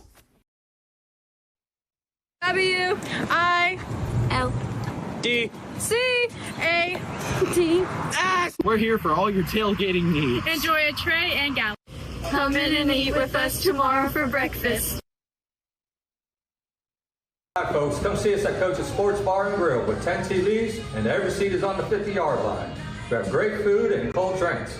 Don't sit on the sidelines, get in the game at Coach's. And of course, Go Cats! Hey, Wildcat Nation, Clayton First United Methodist Church invites you to worship this Sunday, 9 o'clock for our contemporary service on Ministry Mountain Drive, or right here in downtown Clayton at our sanctuary at 11 a.m. for traditional. God bless and go Cats. Hey, this is Joey Thompson, pastor at Clayton Baptist Church in downtown Clayton. We worship Jesus every Sunday at 9 a.m. and 11 a.m. We would love for you to come and visit us there, or check us out at ClaytonBaptistChurch.com or on Facebook, and go Cats.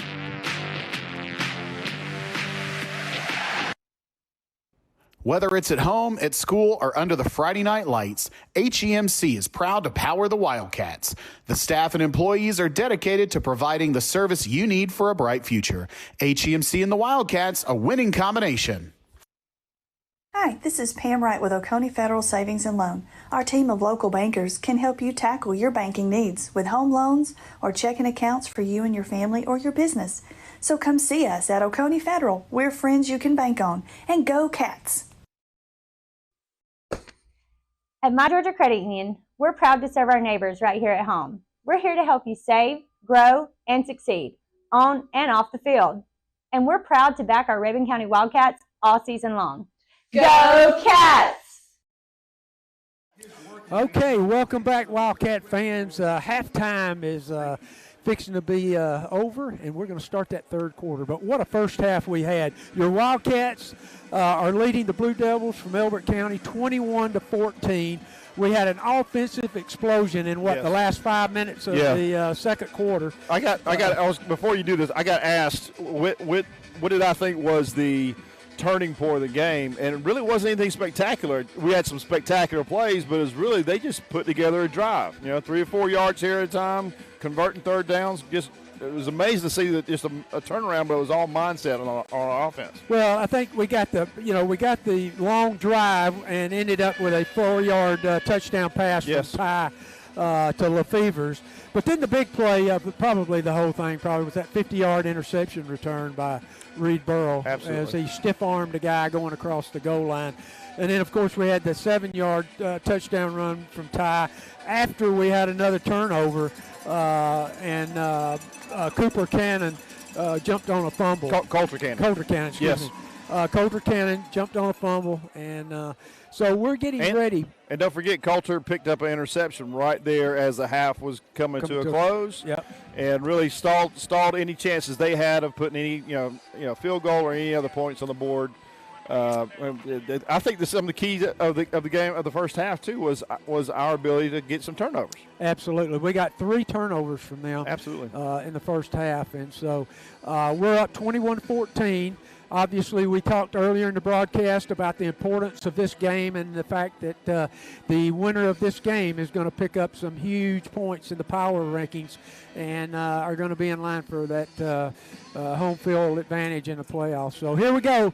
Let's turn it around and let's go take them in the Cats. Take it to them in the second half, Cats. 21-14, beginning of the third quarter. Christian lines up. The officials are getting everybody ready. Referee blows his whistle and signals, and we break into our kick formation. They won the toss and deferred in the first half, so we're going to kick off to them. We're kicking off left to right. They'll be headed toward the scoreboard. And it's going to be a kick call on the 10-yard line. He comes flying out over here to the left, and he's got a hole. He's got a hole. Oh, my goodness. And he's going to get taken down out over midfield. I think you hear Rabun County faithful hollering for a hold that was on against Reed Burrow. And there was a hold. I mean, the officials have the flag down here. Yep. A little delayed. Well, one of the reasons it was delayed is the official needed to put the flag on the spot of the hold. So that's where it's going to be marked off from. If he'd have thrown it back where he was standing, it would have not given him a good, accurate spot. So the referee throws the flag at about the 45, and so they're going to back it up 10. So the Blue Devils are going to start on the 35, first down and 10. So you got what I was talking about on the penalty. Yeah, I got it. A lot of times, in case you don't know, the penalty is marked off from the spot of the foul, which is where the flag needs to be. So the referee waited till he got closer to that spot to throw the flag. I think the fans think they saw it before the ref did. I think that was the issue. They always do. Absolutely. I mean, I do. I'll be. Yeah, that's me. All right. So Baker takes it, hands off to number 30 again. Great job. All right. Wrapped up underneath there, Coulter Cannon and T.J. Hibbler. Brock Brady. My bad. Brock Brady and T.J. Hibbler. Yeah, Brock Brady's in there now at one of those linebacker positions. All right. The PA announcer got that wrong, He got it wrong, too, yeah.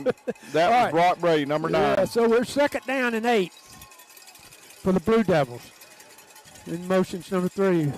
Baker back to pass. He's hit. Oh, Matt Williams. And he fumbled. We got the ball. No, he picked it back up.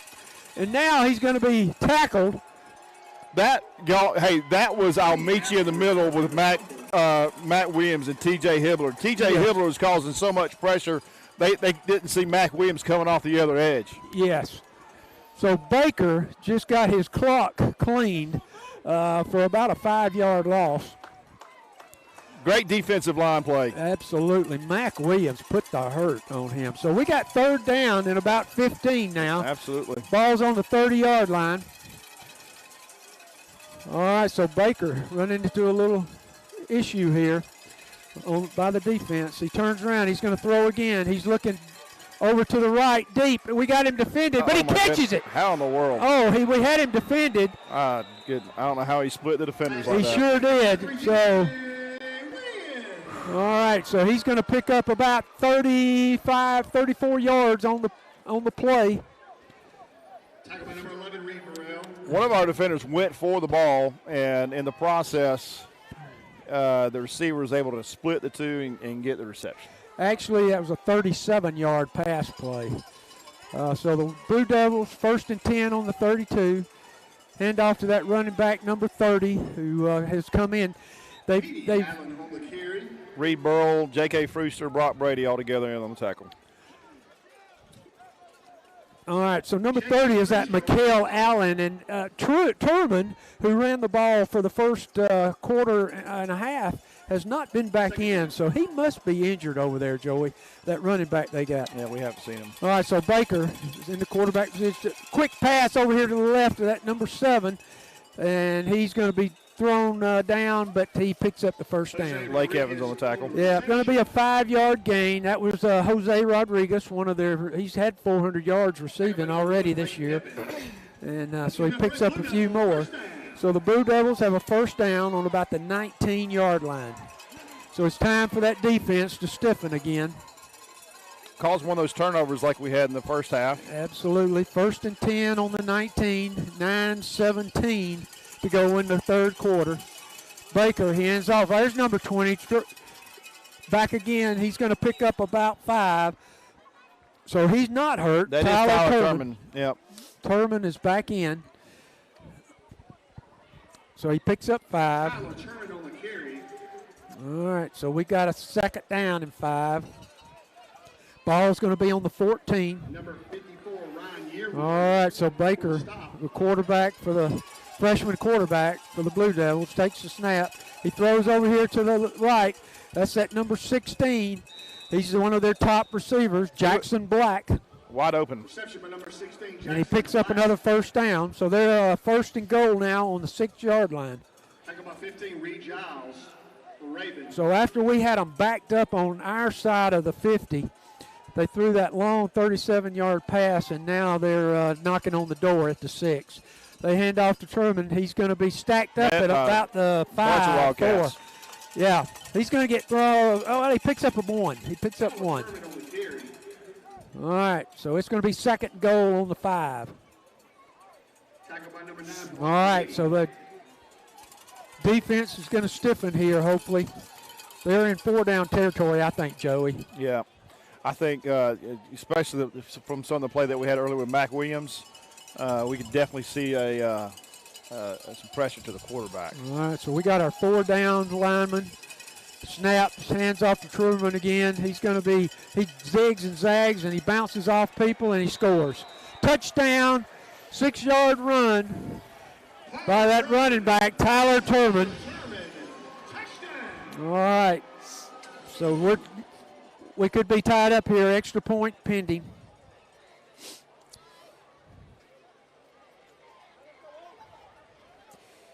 All right, so they come out, take the second half kickoff and march it down the field for the touchdown. Extra point. Harrison Matthews, kick. Pending. Snap, hold, kick. Oh, it's no good.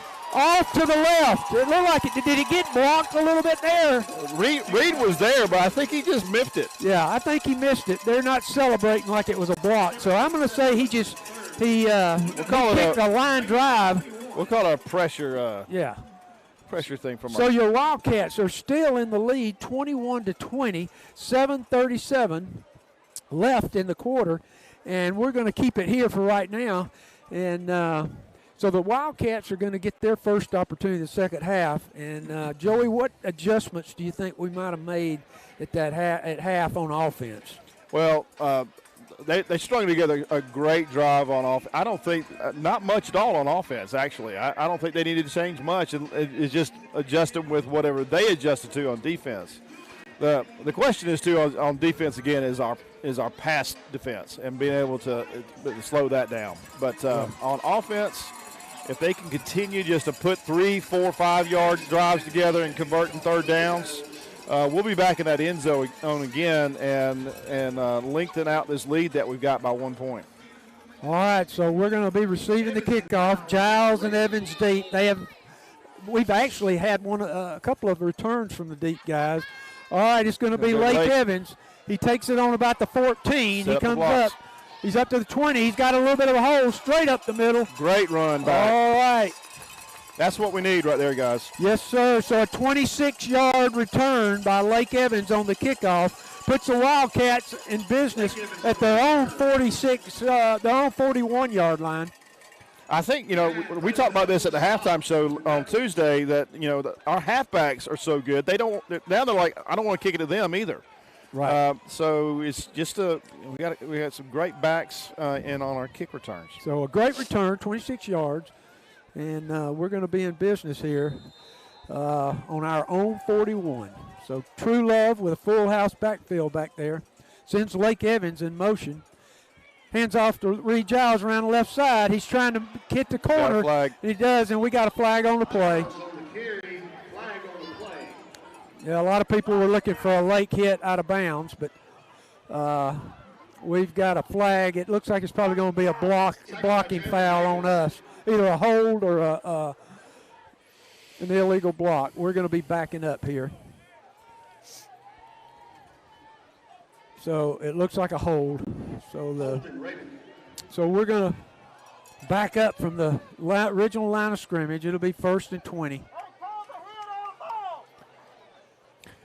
All right, 1st and 20 here for the Wildcats. It's hard to tell who that call was on. No, it was on the edge there, right as Reed made his cut. Made his cut around. All right, so True Love, he's directing traffic here. He puts Lake Evans to his left. He's in the pistol. Got a couple of split guys to the left, one to the right. Reed Giles is going to come in motion in front of him. Turns upfield. Ty looking downfield. He starts to run. He's going to run it. He runs up through the middle. And gets down. And he's going to pick up about 9 yards to the 40, so it's going to be 2nd down and 11. Great pickup there, Ty. Great instincts to get going if there's nothing there. Yeah, I like the fact that he looked at all three. Yes.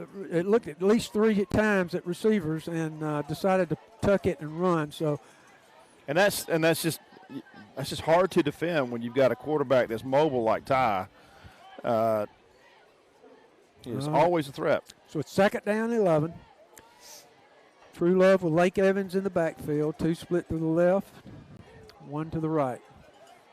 He moves Lake Evans over, and then he brings Reed Giles back across the formation, and we're going to have a timeout. Got timeout. And Coach Gillespie is not happy. Yeah, that play was taking too long to develop. The play clock was running down. He did not like having to burn that timeout. No, he did not. That's one thing that I kind of like about Coach Evans is, Coach Gillespie is he gets excited. Yeah. And he'll get on to those guys. Yeah. I mean, players and coaches. Yeah, we try to take it easy, but on our players. But Coach Gillespie, he'll if they're not doing something that he likes, he tells them about it, which is what he's done. By the way, Chad Johnson, who's usually with us in the booth, he checked in at halftime, and once again wishes he was here with us. He's out of town this week. Hopefully, he'll have another opportunity with us. We miss you, Chad. So, miss him. Got a lot of people listening on the live chat. Sorry, we've had a busy night. I hadn't had time to really look, but we'll do that as we go along here in the second half. 629 watching online with us. We got a pretty good crowd watching with us from here we go. Back in Rabun County. So here we go. 2nd and 11. Ty takes it, drops back. He's looking over the middle. He's throwing deep over the middle. He's got Reed Giles. What a catch. What a catch, Reed Giles. And just timing, just how he timed his jump. Went up, pointed the ball, took it down. A 39-yard throw and catch by Ty to Reed. And, of course, Ty had all the confidence in the world that Reed was going to be able to bring that ball down. Absolutely. Great touch by Ty. 39 yards on the pickup. We needed that. We did need that. All right, so we're driving the ball now. All right, so they reset the play clock for some reason. So Ty on the far hash mark has Lake Evans in the backfield, 2 split right, 1 to the left. Takes it. He hands off to Lake Evans. No, he's still got the ball. He rolls out. And he's going to have to run out of bounds on the far sideline. Great fake by Ty. Got a flag. Got a flag. Usually when we have a flag like that, we've got a hold or an illegal block, one or the other. We'll see what we got. The referee goes over there to talk to the line judge on the far side. All right, it's hard to see what the signal is, but yet holding.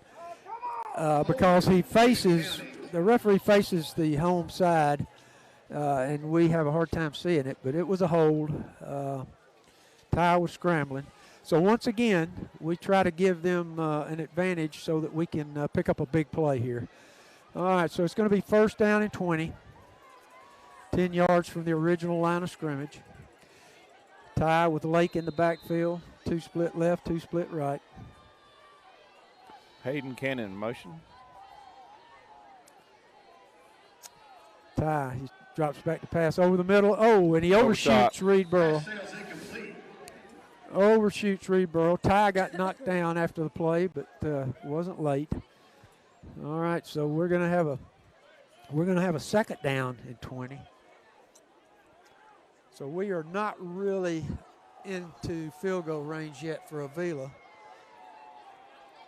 But we have an opportunity here to pick up some more yards. 2nd down and 20.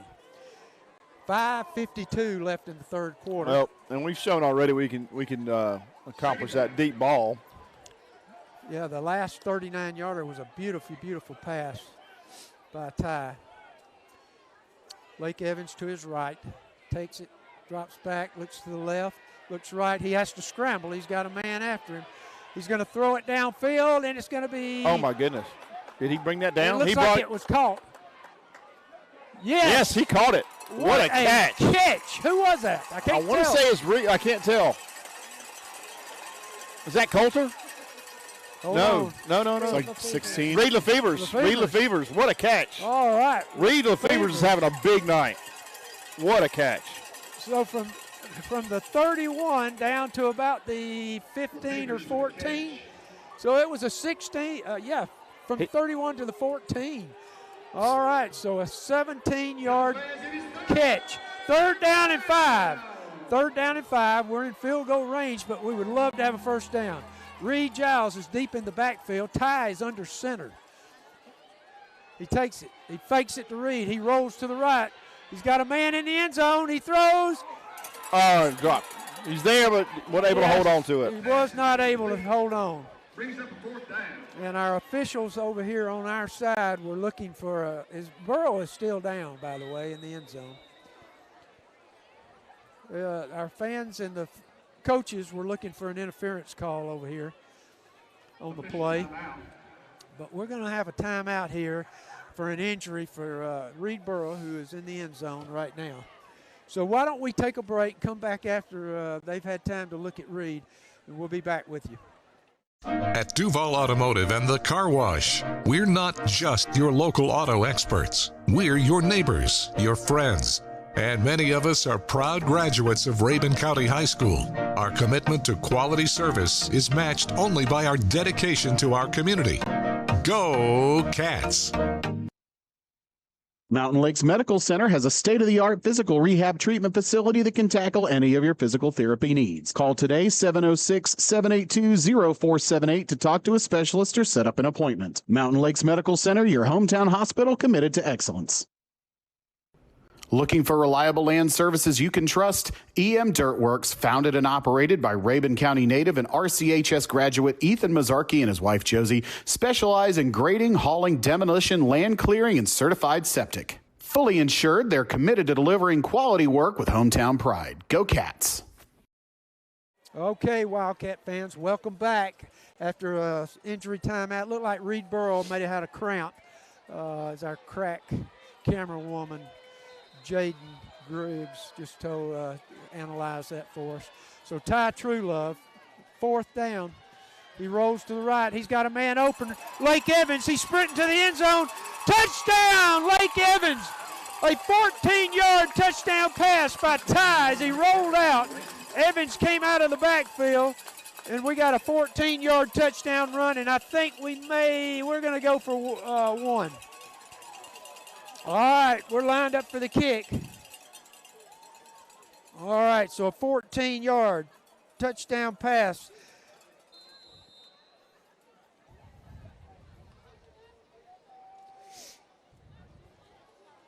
All right, so Ty into hold. Avila to kick, snap, kick is down, kick is up, and it's good. So with 5:25 left in the third quarter, your Wildcats are now up 28-20, and we'll be back right after these messages. WILCAT. We're here for all your tailgating needs. Enjoy a tray and gallon. Come in and eat with us tomorrow for breakfast. Hi folks, come see us at Coach's Sports Bar and Grill with 10 TVs and every seat is on the 50-yard line. We have great food and cold drinks. Don't sit on the sidelines, get in the game at Coach's. And of course, go Cats! Welcome back, Wildcat fans. As your Rabun County Wildcats at the Granite Bowl in Elbert County have taken a 28-20 lead after we just had a 14-yard touchdown pass from Ty Truelove to Lake Evans. Amazing. He swung out to the right. Lake Evans grabbed it and took it in. Joey Thompson had disappeared for a second. It was tremendous. Back. I'm back. All right, so back in action. And here we go. 5:25 left in the third quarter. Hey, let's get Michael Cross, 8102, that watching us from Deer Camp in Wilkes County. All right, watching from Deer Camp. Okay. Sounds good. All right, so Avila, he kicks a little pooch kick over to the right, caught by number 14, and he's going to be finally tackled. All right. That was that Evan Page had him on the bottom. Evan and Brock Brady. Brock Brady? Yep. Looks like 12 had him. Yeah. Evan Page. Yeah, Evan Brock Page. Brady. All right. So here we go. The Blue Devils in great field position. They're going to take over at their own 48. But the Wildcats on defense have got to stiffen up here. We got 5:18 left in the third quarter.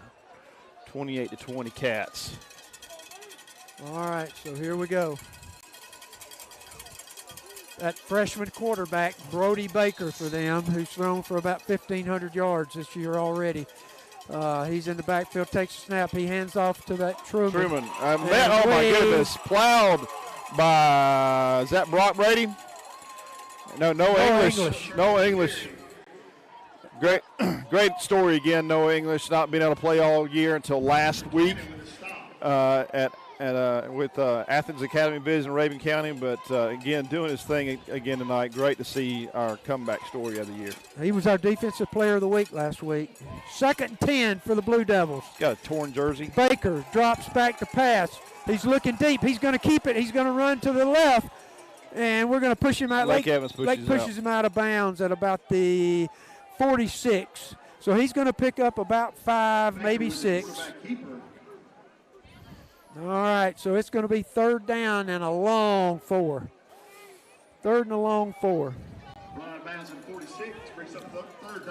All right, so this is a money down, as we would like to say in Rabun County.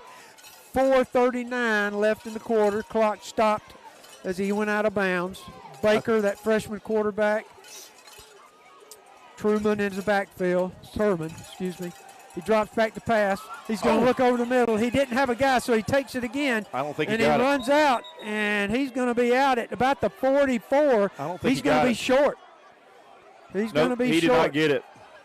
Okay, so we're going to have a 4th down. 4th down and a long 1. Almost 2. So the coverage downfield. Yeah. Was good. We're still playing off a little bit, but Lake Evans was holding number 3 there. They're one of their star receivers, DK Wynn. All right, they're going for it. 4th and 2. Baker. They might try to draw us off sides. Baker looks over to the sideline. He gets another signal in from 5, the coaches. 4. They get it out. Takes it. Hands off. First down. Yep. That running back, they got Noah Evans just put a lick on him. No English. He was already being dragged down. By Brock Brady. Brock Brady was in on the tackle. No English. So Tyler Turman picks up the first down. So it's going to be first down and 10 for the Blue Devils on the 38. Blue Devils ball, 4:16 left in the quarter. Clock running. Baker's been the pistol.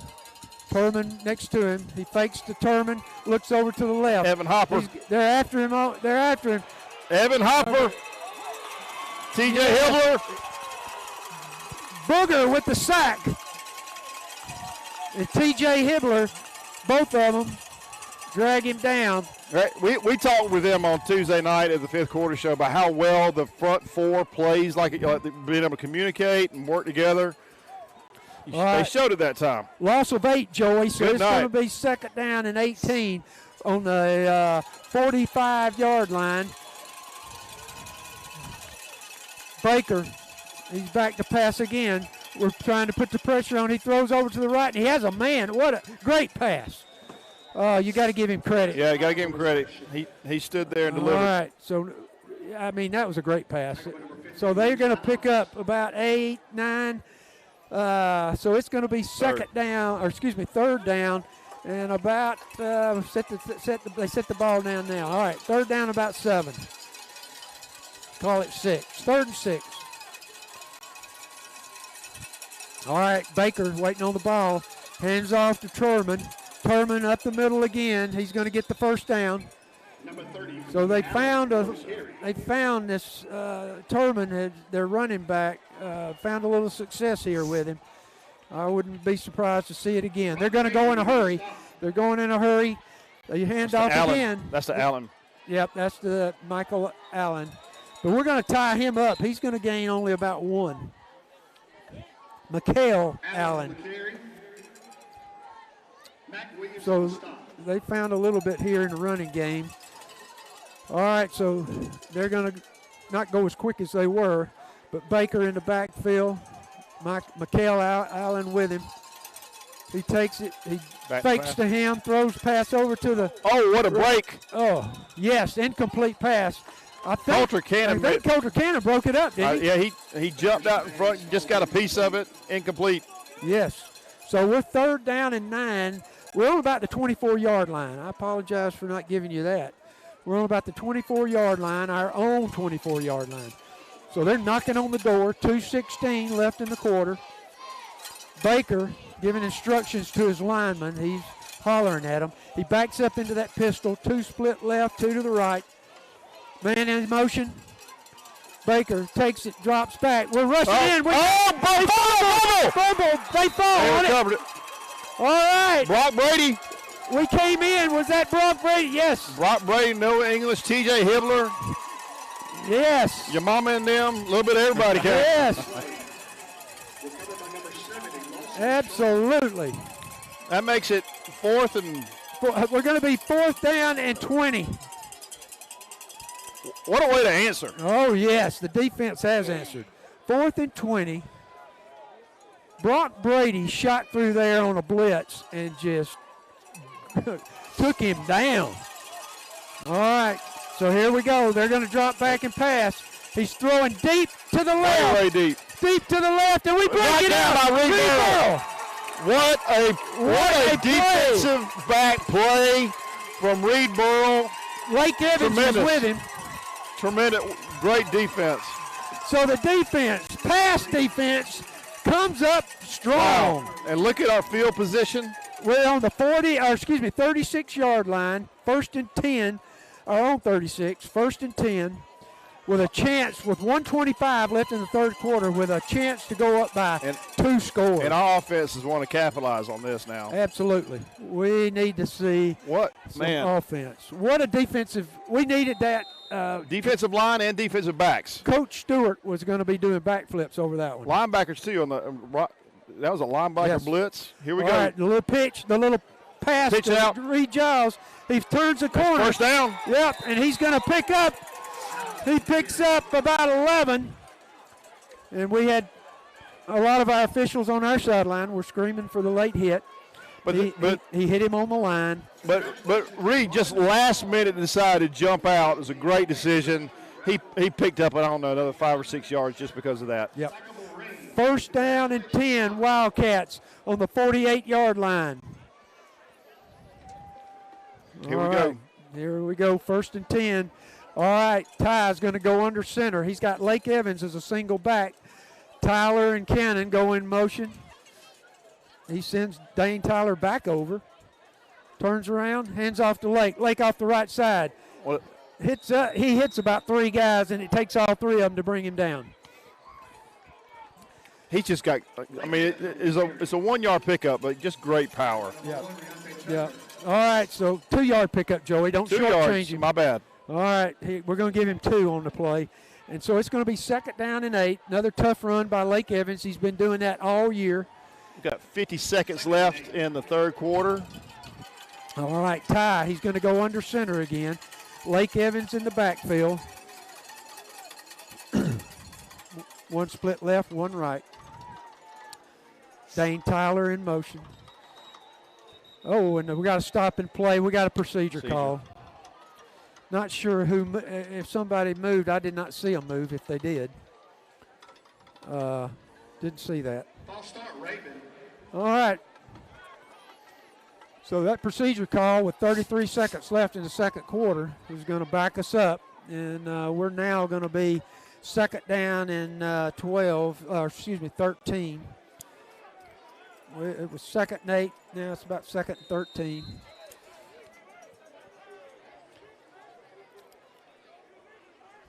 All right. Offensive coach is signaling in. Ty looks over. He's going to have Lake in the backfield with him. Bobby Gordon getting everybody ready up front. All right, Ty in the pistol. Sends Reed Giles in motion. Ty with the snap. He's looking over. He kind of spins out to the right. He's going to run it. He's going to run. He's going to take it. He runs down the sideline. Hits the guy. Bounces off. And picks up first down. And we got flags everywhere. We got a late hit, and we got a scuffle going on. We got some fighting. All right, we got some scuffles going on now. All right, we got them a lot of little scuffling going on.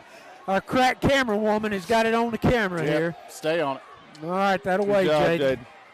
All right, so that was a late hit out of bounds. Coach Gillespie talking to the official. He looks like he's pleased with the results. So we're going to have a late hit on Reed Giles. It's kind of been, on Ty. As he was going out of bounds. He picked up about 13, 14 yards on the play down to the 40-yard line. So there should be another 15. So we should be on about the 25-yard line once this penalty's administered. You see Coach Worley down there trying to get the guys lined up, get their heads back in it, think level-headed. Yeah. Let their play do the talking. Well, a lot of our players come flying over there. Thank goodness nobody from their sideline came off. So there's not going to be a lot here, but the officials are discussing what's going to happen here in the middle of the field. The initial flag was definitely for a late hit out of bounds. But I don't know, another flag was thrown, so I don't know maybe if we may have some offsetting fouls here or not. We could possibly have offsetting. Coach Gillespie talked with the official on our side right as it happened, and he was did not seem upset. So I'm anticipating seeing a personal foul on them. I'm not sure what's taking so long. Well, just for our guys too, the coaches are trying to hey, we want to be aggressive, but we want to have, as quote the great Kirby Smart, composure. Make sure you keep your mind and your emotions in check at the same time, being as aggressive and punishing as possible in between the whistles. Okay, good advice, Joey, and we do have the personal foul.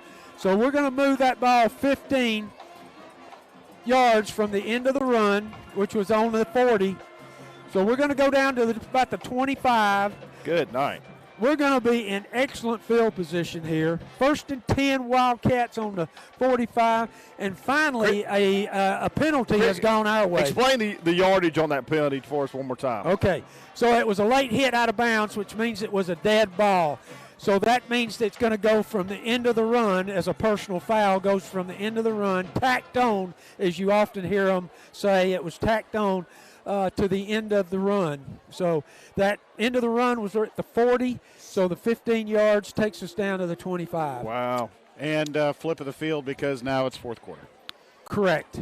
And thank you, Mazarki, our crack engineer, helping out there. Listen, baby, if I say something, it's always gold, but you know what. Okay. Hey, that was Scott Mazarki, our engineer, giving us a heads up that the fourth quarter ran out. We were so excited about the play. Ty picked up about 14 yards and then was hit out of bounds. So I'll tell you what, as the quarter is being swapped over here, why don't we take a quick break? Quick break. And we'll be right back with your Wildcats on the move. Hey, Wildcat Nation, Clayton First United Methodist Church invites you to worship this Sunday, 9 o'clock for our contemporary service on Ministry Mountain Drive, or right here in downtown Clayton at our sanctuary at 11 a.m. for traditional. God bless and go Cats. Hey, this is Joey Thompson, pastor at Clayton Baptist Church in downtown Clayton. We worship Jesus every Sunday at 9 a.m. and 11 a.m. We would love for you to come and visit us there, or check us out at ClaytonBaptistChurch.com or on Facebook, and go Cats. Was getting in there too. All right, so here we go. Fourth quarter starting. Your Wildcats are up 28-20 in a region showdown at Elbert County at the Granite Bowl. Hey, we got some shout-outs real quick. Another Deer Camp shout-out. Scott Horton, we love you, brother. Appreciate all the love and attention you give to our Wildcats over the years. All right, so Joey right now, the head referee, and two officials They're still talking. Have come over to the sideline to talk to Coach Gillespie. Normally, that would mean that they're probably talking to him about something that happened over here on the sideline. Maybe it may have been a situation where I did not notice if he went over to the other sideline, but he may have come over to tell the coaches to calm it down, gather their emotions here. And he just said something to Ty. Yeah, because things are happening that we don't want to see happen. Don't want to see any unsportsmanlike. Okay, so here we go. Referee signals to Ty. We're going to start the game clock. Ty with Reed Giles in motion. Hands off to Lake Evans. Lake over off the right side, and he's driving. Punishing and still on his feet. Wow. Oh, my goodness. Still on his feet. And once again, they gain tackle over there, and there's a lot of activity after each play. But he picks up about 8 yards. So it looks like it's going to be 2nd and 2 on about the 18. All right, 2nd and 2 on the 17, excuse me.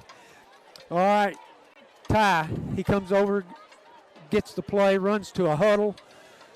They break out of the huddle. All right, so Lake Evans with another tough run. He's in the backfield now in the pistol with Ty. Reed Giles takes that little flip pass. He's getting bottled up, but he turns upfield, and he's not going to gain anything. They snuffed that one out.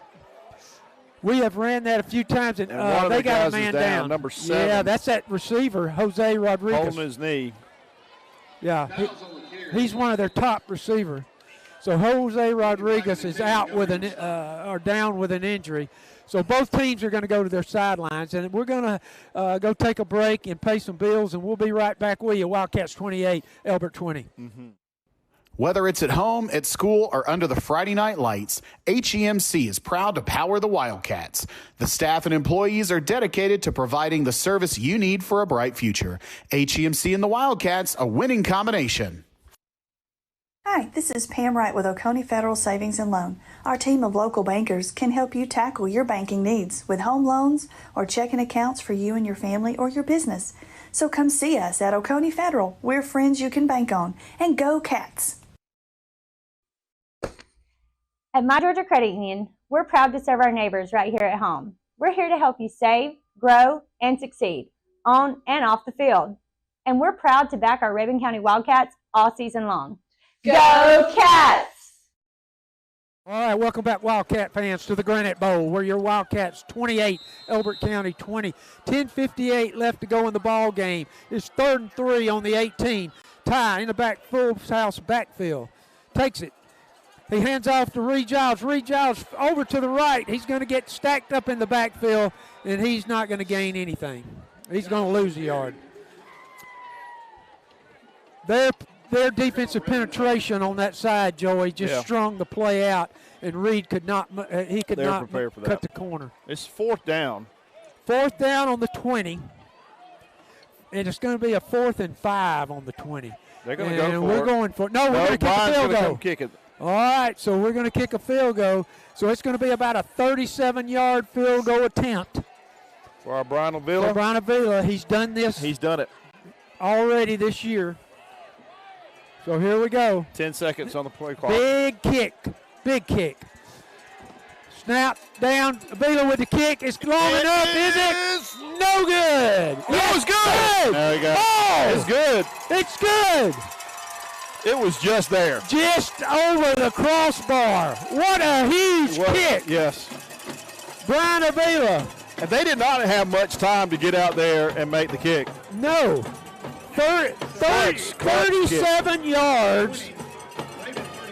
And that makes it a 2-score game. Yes. So your Wildcats with 9:57 left in the 4th quarter go up 31-20. At Duval Automotive and the Car Wash, we're not just your local auto experts. We're your neighbors, your friends. And many of us are proud graduates of Rabun County High School. Our commitment to quality service is matched only by our dedication to our community. Go Cats! Welcome back, Wildcat fans. Brian Avila has just kicked a 37-yard field goal to put us up 31-20, 11-point lead with 9:57 to go in the 4th quarter. And give it to the whole kick team. They had to get ready very fast and was able to get the 3 points for us. Well, if you watch closely, the snap it wasn't a great snap. It was bobbled a little bit. Ty got it down. He had to pick it up first and then do it. Yes. All right, here we go. Here's the other Villa Christian. The ball's up to their number 3 deep back. There it is. Takes it on the 10. He sweeps around to the left. And we're going to take him down at about the 28-yard line. So he returned it about 18 yards. Brock Brady, Colter Cannon, Matt Williams, I believe, all in there on that tackle. All right, so here we go.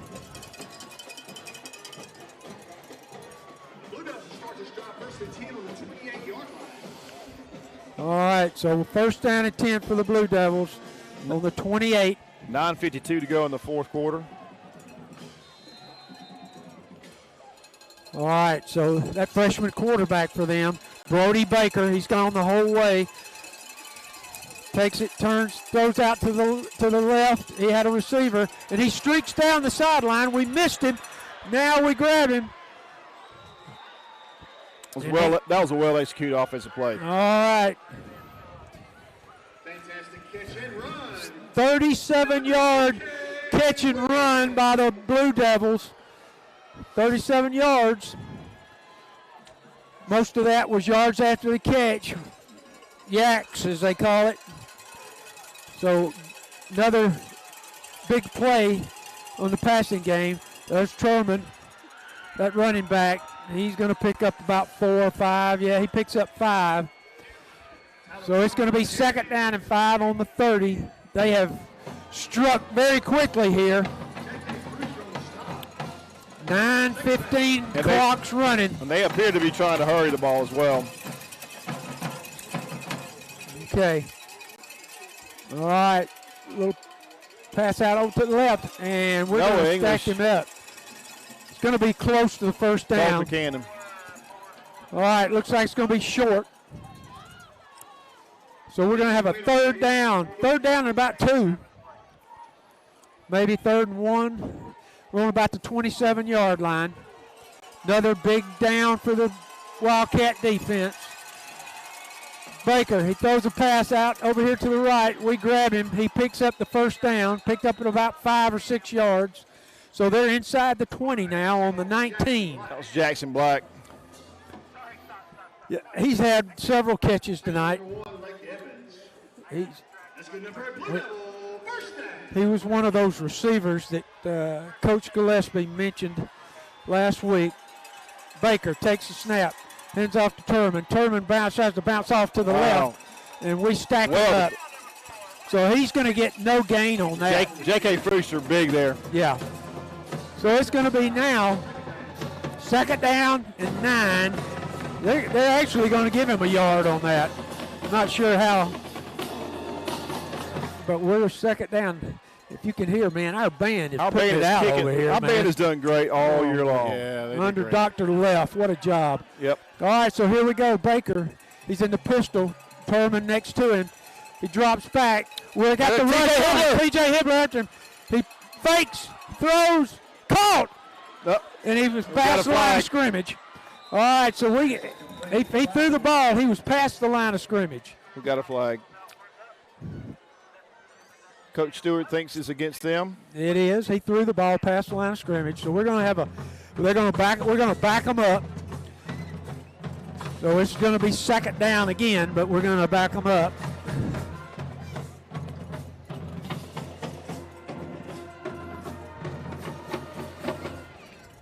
All right, so here we go. He rolled out to the right. He faked, then he ran again. And, it is a loss down. I'm sorry, 3rd down. I wasn't thinking. Lost it down, so it's going to be 3rd down and about 12 now. And the ball's going to be right on about the 22-yard line. 3rd down. Money down, as we like to say in Rabun County. Yeah. Baker takes the ball. He's looking over the middle, looks over to the right. Oh, and what a pass. What a catch. It's going to be down to about the 11-yard line. 4th down. So it's going to be a 4th down, but it's going to be short. 4th and 1, maybe. Can we hold them here? 4th and 1. Joey, what you got coming? What do you think's in the playbook? Turman, that running back's back there with him. Turman's back there. All right, Baker. And we had a man move. They had a man move. Yeah, offsides. So procedure call on the Blue Devils. I believe it was their far receiver. No, it was their left tackle. Big number 40, what is that, 86? Or yeah. Back them up. So we're going to back them up 5. So it's going to be now 4th down. 4th down and 7. Okay, that was big. Oh boy, that big lineman, I think it's number 46. Maybe it's a tight end. 40. Yeah, it's a tight end, 46. I'm sorry. They're running that unbalanced line over there. Baker back to pass. Looks over the middle. He's got a man open. He's going to be short. I don't think he's got enough. No, he made it. But I don't think it's enough. Oh, yeah, it is enough. We're going to separate them. Based off the initial spot, it was enough. However, we're going to look at it, and we're going to measure. I don't know. We're going to measure. I was going to say it's very close. All right, we're going to measure. I mean, it is right there. Well, the official on our side ran in to spot it inside the 10, and obviously it's being spotted outside the 10 just a hair. So you're right, Joey. He may be short. We haven't had a measurement in ages. I know. This is the first one all year. I think it is the first one I can remember. Yeah, I don't remember seeing one. I don't remember seeing a measurement all year.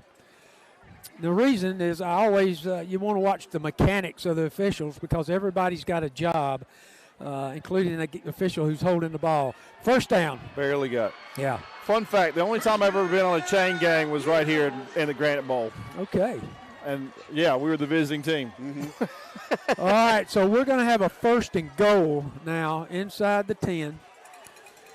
That is the spot that the official on the near side had, which I initially. It was close. Well, I told you it looked like a first because his foot was on the other side of the 10. So, all right, well, 6:27 left in the fourth quarter, 31-20. The Blue Devils are threatening here with a first and goal. Baker takes it. He's going to run it himself, fakes, and we're going to run him out of bounds. Great defense. Reed Giles. Yep. J.K. Frooster. Reed Giles had a chance to level Baker as he went out of bounds. Thank goodness he kind of pulled up and kind of gave him a little bit of a shoulder push, because that would have possibly drawn a flag. All right, so they pick up a couple 3 yards. So it's going to be second down and 7, 6. Yeah, they're on about the 11. So here we go, second down goal. They're on the 10, second goal on the 10. Baker takes it, he looks over, he's got a man over the middle, he throws, and incomplete pass. I think one of our guys broke it up. Was that Noah or Reed that broke that up? I think it was one of them. It's getting hard to tell. I want to say it's Noah. All right. Here, I'll tell you in a second. That was Reed. Reed Giles. Reed Giles. Reed Giles broke it up. All right, so here we go. Third down and goal from about the 10. Baker, he sends a man in motion. He's got 3 over here on the side. He looks over to the right, throws up over to the left, and he drops it again. We got a flag on the play. And we may have a roughing the passer or a face mask one. Noah is pleading his case. Yeah. I'll go back and look at this because I don't Personal foul. Yep. The quarterback's helmet was on sideways. So, well, yeah, looking at it now, it might have been helmet to helmet. Yeah, it was on. His helmet was wrapped around to the side of his head. So I think we're going to have a personal foul, and it had to be a face mask because we don't really have a helmet in high school. But it gives them a first down. Or actually, no, it did not give them the first down because that's goal. It was third and goal, so it's going to be third and goal again. But we're on about the 5-yard line. It was a half the distance to the goal penalty. All right, so we got a timeout. Timeout. All right, timeout for the Blue Devils. That's their first of the half. All right, so we're going to take a break, and we'll be back with 6:04 left in the third quarter. 31-20 Wildcats. Mountain Lakes Medical Center has a state-of-the-art physical rehab treatment facility that can tackle any of your physical therapy needs. Call today, 706-782-0478 to talk to a specialist or set up an appointment. Mountain Lakes Medical Center, your hometown hospital committed to excellence. Looking for reliable land services you can trust? EM Dirtworks, founded and operated by Rabun County native and RCHS graduate Ethan Mazzarki and his wife Josie, specialize in grading, hauling, demolition, land clearing, and certified septic. Fully insured, they're committed to delivering quality work with hometown pride. Go Cats! W-I-L-D-C-A-T-S. We're here for all your tailgating needs. Enjoy a tray and gallon. Come in and eat with us tomorrow for breakfast. All right, welcome back, Wildcat fans. With 6:04 left to go in the fourth quarter, your Wildcats are up 31-20 in a region showdown. Here we go. That's Joey singing. Their quarterback. And we stuffed them. It was a direct snap to number one, Reunte Tucker. We have not seen him all game. That was a. We've seen him on defense. We haven't seen him on offensive play that I'm aware of. No, I haven't. All right, so it's going to be fourth down and goal from about the 8-yard line. And they're going to kick a field goal. They're going to kick a field goal. Well, I mean, if you're them, that makes sense. This is a 2-score game. That means they'll need an extra point. I mean, a touchdown and then a 2-point conversion to tie it. So here we go for the field goal attempt. They've missed one. They missed the extra point. All right. So it's going to be. They missed it. No, they got it. Good. All right. So the Blue Devils with about an 25-yard field goal attempt and make it. So it's 31-23, 5 minutes, 12 seconds left to go in the quarter, and we're going to take a quick break. Hi, folks. Come see us at Coach's Sports Bar and Grill with 10 TVs, and every seat is on the 50-yard line. We have great food and cold drinks. Don't sit on the sidelines. Get in the game at Coach's. And, of course, Go Cats! Hey, Wildcat Nation, Clayton First United Methodist Church invites you to worship this Sunday, 9 o'clock for our contemporary service on Ministry Mountain Drive, or right here in downtown Clayton at our sanctuary at 11 a.m. for traditional. God bless and go Cats.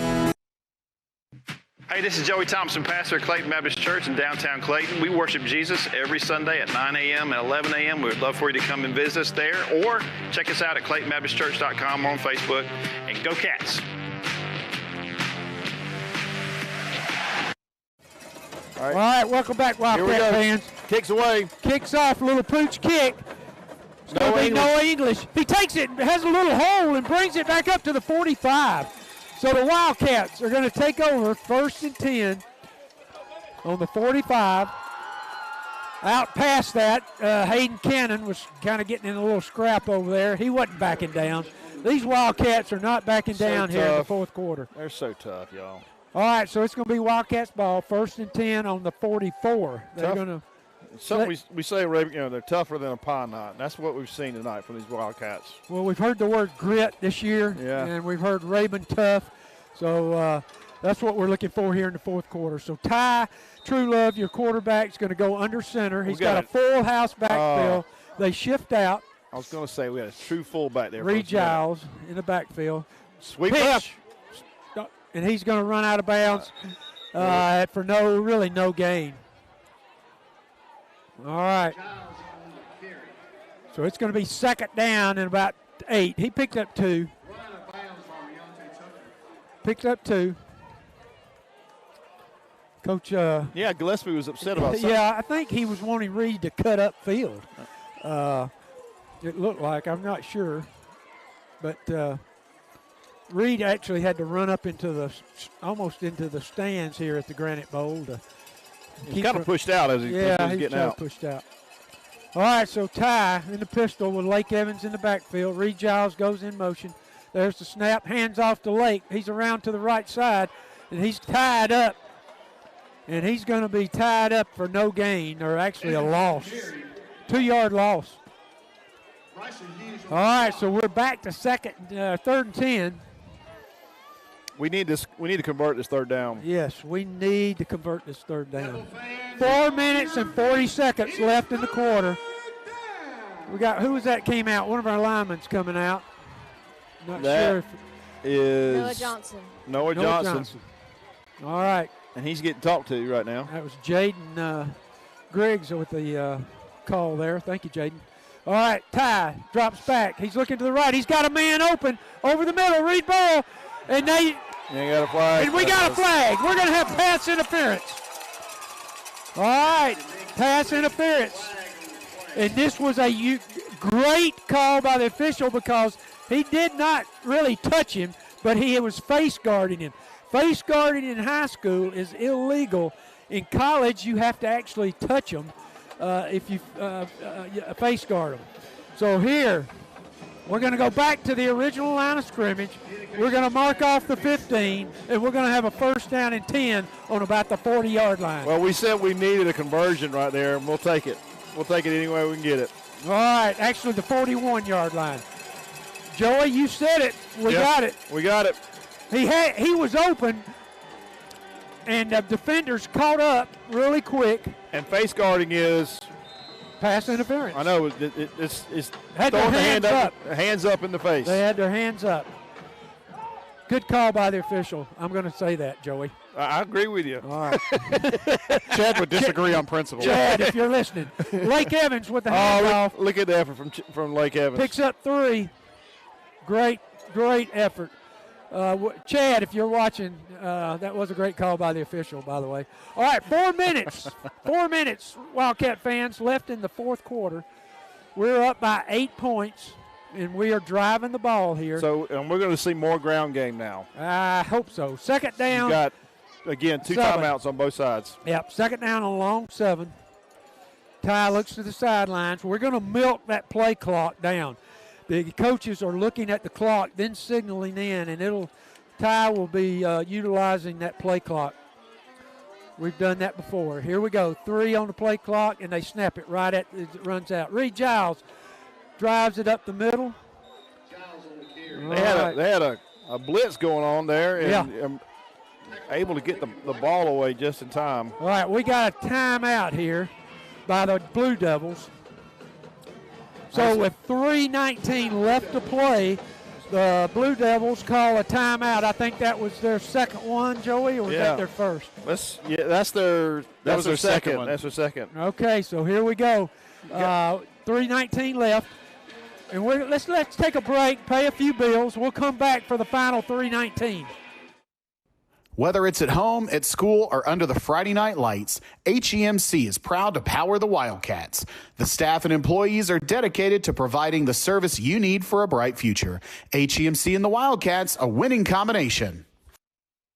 Hi, this is Pam Wright with Oconee Federal Savings and Loan. Our team of local bankers can help you tackle your banking needs with home loans or checking accounts for you and your family or your business. So come see us at Oconee Federal. We're friends you can bank on. And go Cats! At My Georgia Credit Union, we're proud to serve our neighbors right here at home. We're here to help you save, grow, and succeed on and off the field. And we're proud to back our Rabun County Wildcats all season long. Go Cats! Come back, Wildcat fans. 3rd and 5 for your Wildcats with 3:19 left. Ty Truelove with 2 Lake Evans and Reed Giles in the backfield. Takes a snap. He fakes to Reed. He's looking. He throws over the middle. He's got a man. Oh, Hayden Cannon was open. Threw a little bit slightly behind him. Ty was throwing off balance. He was under pressure. There's so much pressure just to get the ball away and get it near the receiver. Yeah, he had a man on him. Hey, just real quick while we're lining up here, some shout-outs. Mark Holloway, we love you, brother, in Orlando, doing some Disney World action, I'm sure, or something. We love you. And we also got Michael Green in Bandon, Oregon. And, all right, we're back to punt. Avila kicks it. And hits. Are we going to down it? Got it. Oh, Coulter Cannon downs it on the 2-yard line. He almost got it in the first half, and he made it happen in the second. He told us on Tuesday night. He loves doing that. Yes. Oh, my goodness. Coulter Cannon with another big play. He has an interception, a fumble recovery, a pass breakup, and now he downs a punt on the 2. And we got a flag. And we got 2 flags, 3 flags. 3 flags. 3 flags at midfield. I was so excited about the punt being downed, I didn't even see all the flags. I don't even see what the call is. So we're fixing to find out. All right, so the referee is going over to the sidelines to talk to the Blue Devils, and they're picking up the flags. It looks like we're going to head that direction. So let's see what the call is. Oh, wait. The call was right there at the line of scrimmage. All right, so let's see what we're going to do right here. It looks like... what was the call? I'm looking to see. I haven't seen yet. Here we go. All right, the call was personal foul on the Blue Devils. All right, so... All right, so it's going to be... all right, so what? I'm not sure. I don't see any yardage marked off. We downed it on the 2. It's still on the 2. So what is he going to do? All right, I'm not sure what the... They're switching out balls. Let's see what... Right. It must have been I'm not sure what happened right there.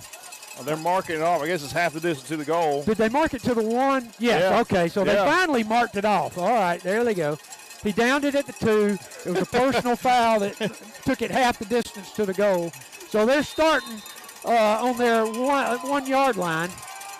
And they got that big quarterback in again. Oh, we get safety! Nope, he's on the 1. All right, so it's going to be second down. Oh, our defensive line was smelling it. Second down and 10 on the 1. All right.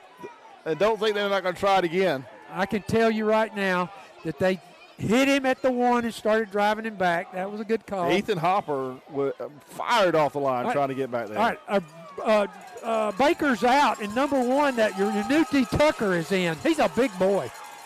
He takes it. He's dropping back. He's going to throw it deep. He's hummed one. We're on coverage. And we intercepted Reed Giles. Reed Giles has intercepted the ball. The 4th turnover of the night. No flags. No flags. Wildcat ball. Look at J.K. Brewster. 2:20 left in the 4th quarter. And you got to love it. Oh, my goodness. No flags at all. Oh, my goodness. Just. All right, Reed Giles with the interception. That was their 4th turnover of the night. Great pressure at the line and great coverage again. I mean, we've had struggles all year long, and, man, our guys showing up big in the defensive backfield. All right, so we're going to take over 1st and 10 on the 35. I am absolutely stunned that he put in a new quarterback. Yep, and aired it. And aired it out. His first pass is an interception. All right, so 2:20 left. We need a couple of first downs here, or at least one to milk the clock, or to run this thing out. Ty turns around, hands to Lake. Lake tumbles over for a gain of 1. By the way, his dad, Daniel, and his sister, River, are up in Richmond, Virginia. They checked in. They're up there probably for a softball tournament. And so they're watching from Richmond, Virginia. Go River. Lake has played a great game. By the way, River, all region softball player for the Rabun County Wildcats. Had a great season. She can hit that ball. She's power.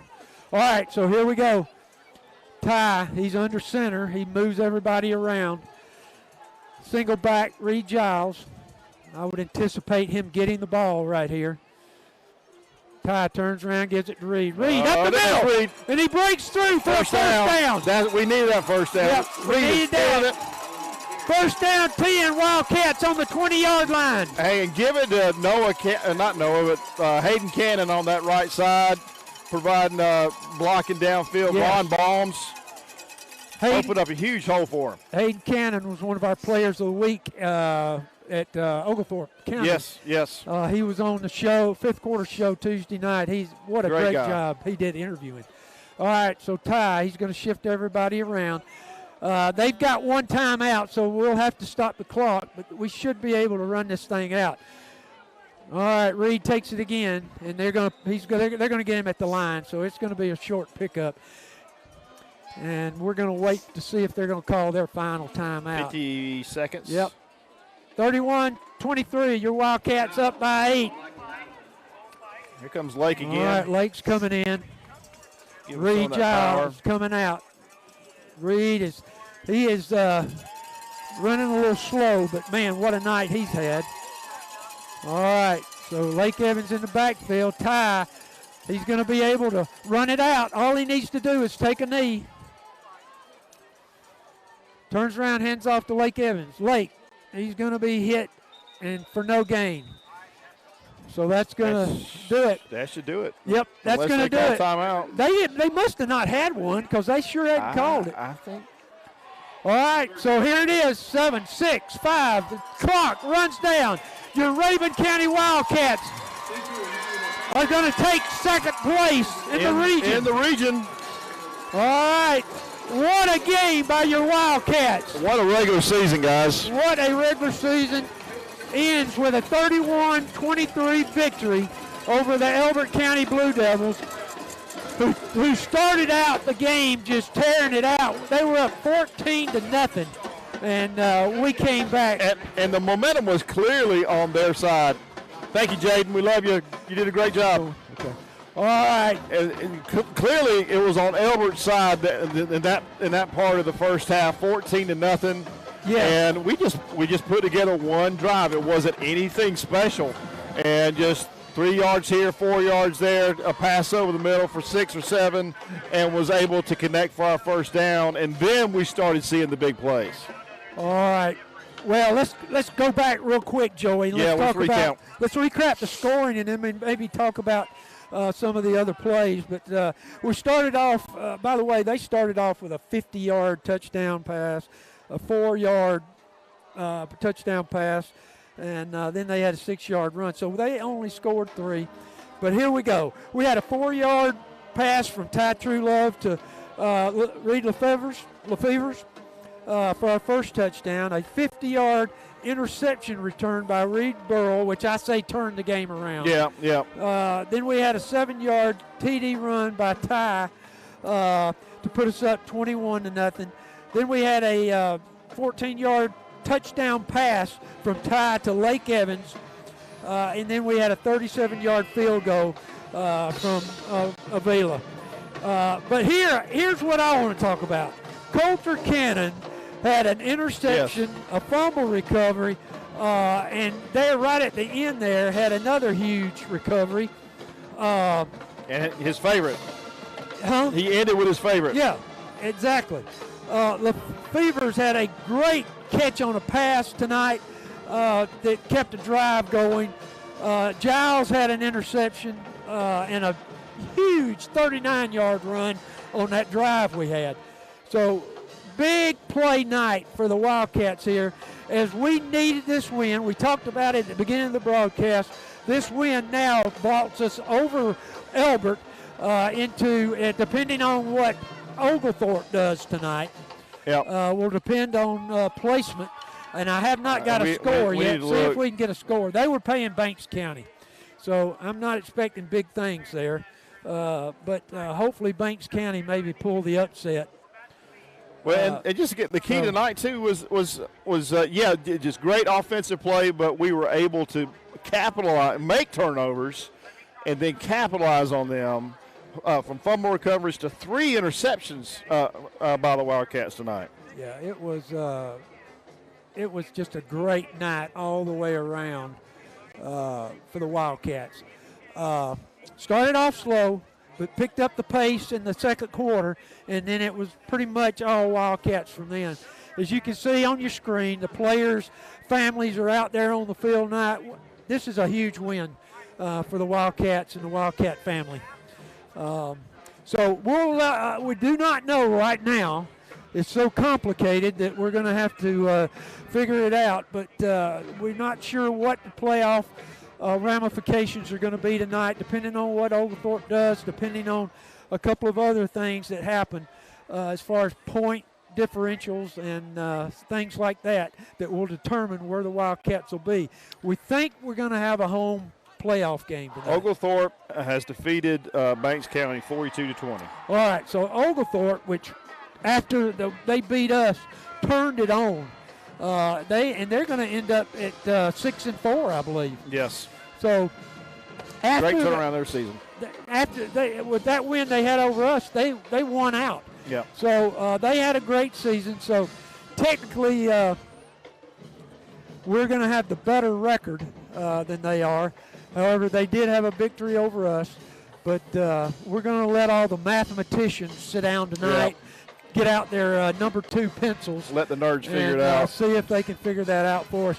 We'll Wildcat Live will have something probably put out on Facebook or about the playoffs for next week. But the 5th quarter show Tuesday night is going to be fun because we're coming off of a winning note where we take, I'm saying, 2nd place in the region, and we'll know then what our playoff standing is and where we'll be next week. We should be at home next week, and we may know that later tonight after all the rest of the scores and stuff are in. But what a night for the Wildcats. Final score 31-23, won by 8. And by the way, somebody here was listening. I just caught it. Janet Berry was listening from Utah. Wow. So, all right. So we got cats all over America. Yep. Melody, somebody was from Easley, South Carolina, home of the Green Wave. We got people everywhere. We had 715 or so people watching. earlier. We Exactly. appreciate y'all checking in with us and following the Wildcats and just being such great fans. It wouldn't be possible without y'all. All right, so what I do want to say as we finish up here tonight is, when the playoffs get here, the actual broadcast is done by the Georgia High School Association. Yeah, they contract out to NFHS. Yeah. If you've got NFHS, you'll definitely be able to watch it next week, but we probably will not be calling the game. Historically, we have not done playoff games because GHSA says no. But even we tried to do a home game, and they were no. But we do have a relationship with NFHS now at the school. They have really not announced it, but we do have a relationship. They have set up some cameras at our school for basketball and for football, and so there's an outside chance they may let us broadcast that, but I'm not sure. We'll be finding out hopefully later tonight. Check the Facebook page. Yeah. I'm sure we'll put it out. Check in with Facebook, but we're working on that. So we're going to leave you tonight from the Granite Bowl, the historic Granite Bowl, as you see the stadium running around right there, and I'm running the camera now, boys. What a great night! Hey, dangerous. Yeah. What a great night of football, y'all.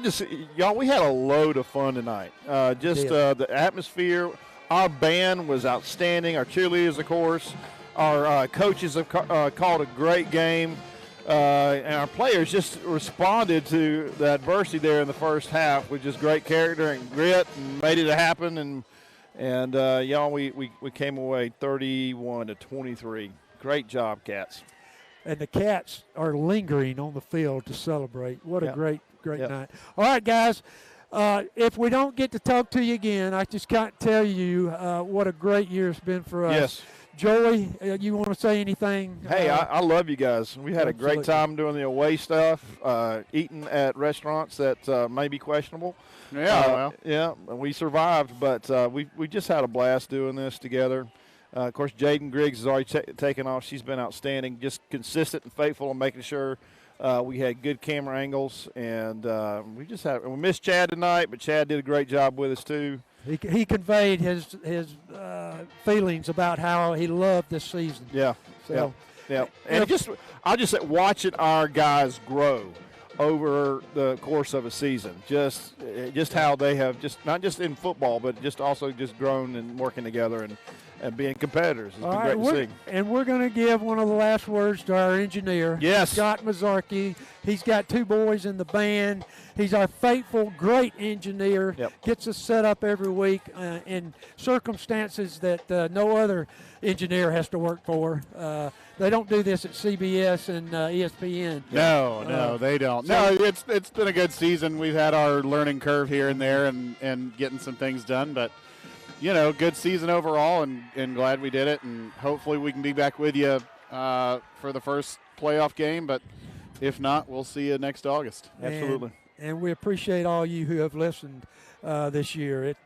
You checking in on the Wildcat live chat has really been a plus too. Yes, sir. All right, so we're going to leave you from Elbert. We hope all of our fans and the teams and the buses, cheerleaders, bands, y'all be careful going home. Get back safely, and so tomorrow morning when we wake up, we'll be having something to smile about, and that's playoff football. Absolutely. In Rabun County. Absolutely. Thank y'all. All right. Go Cats. All right, we're good. All right.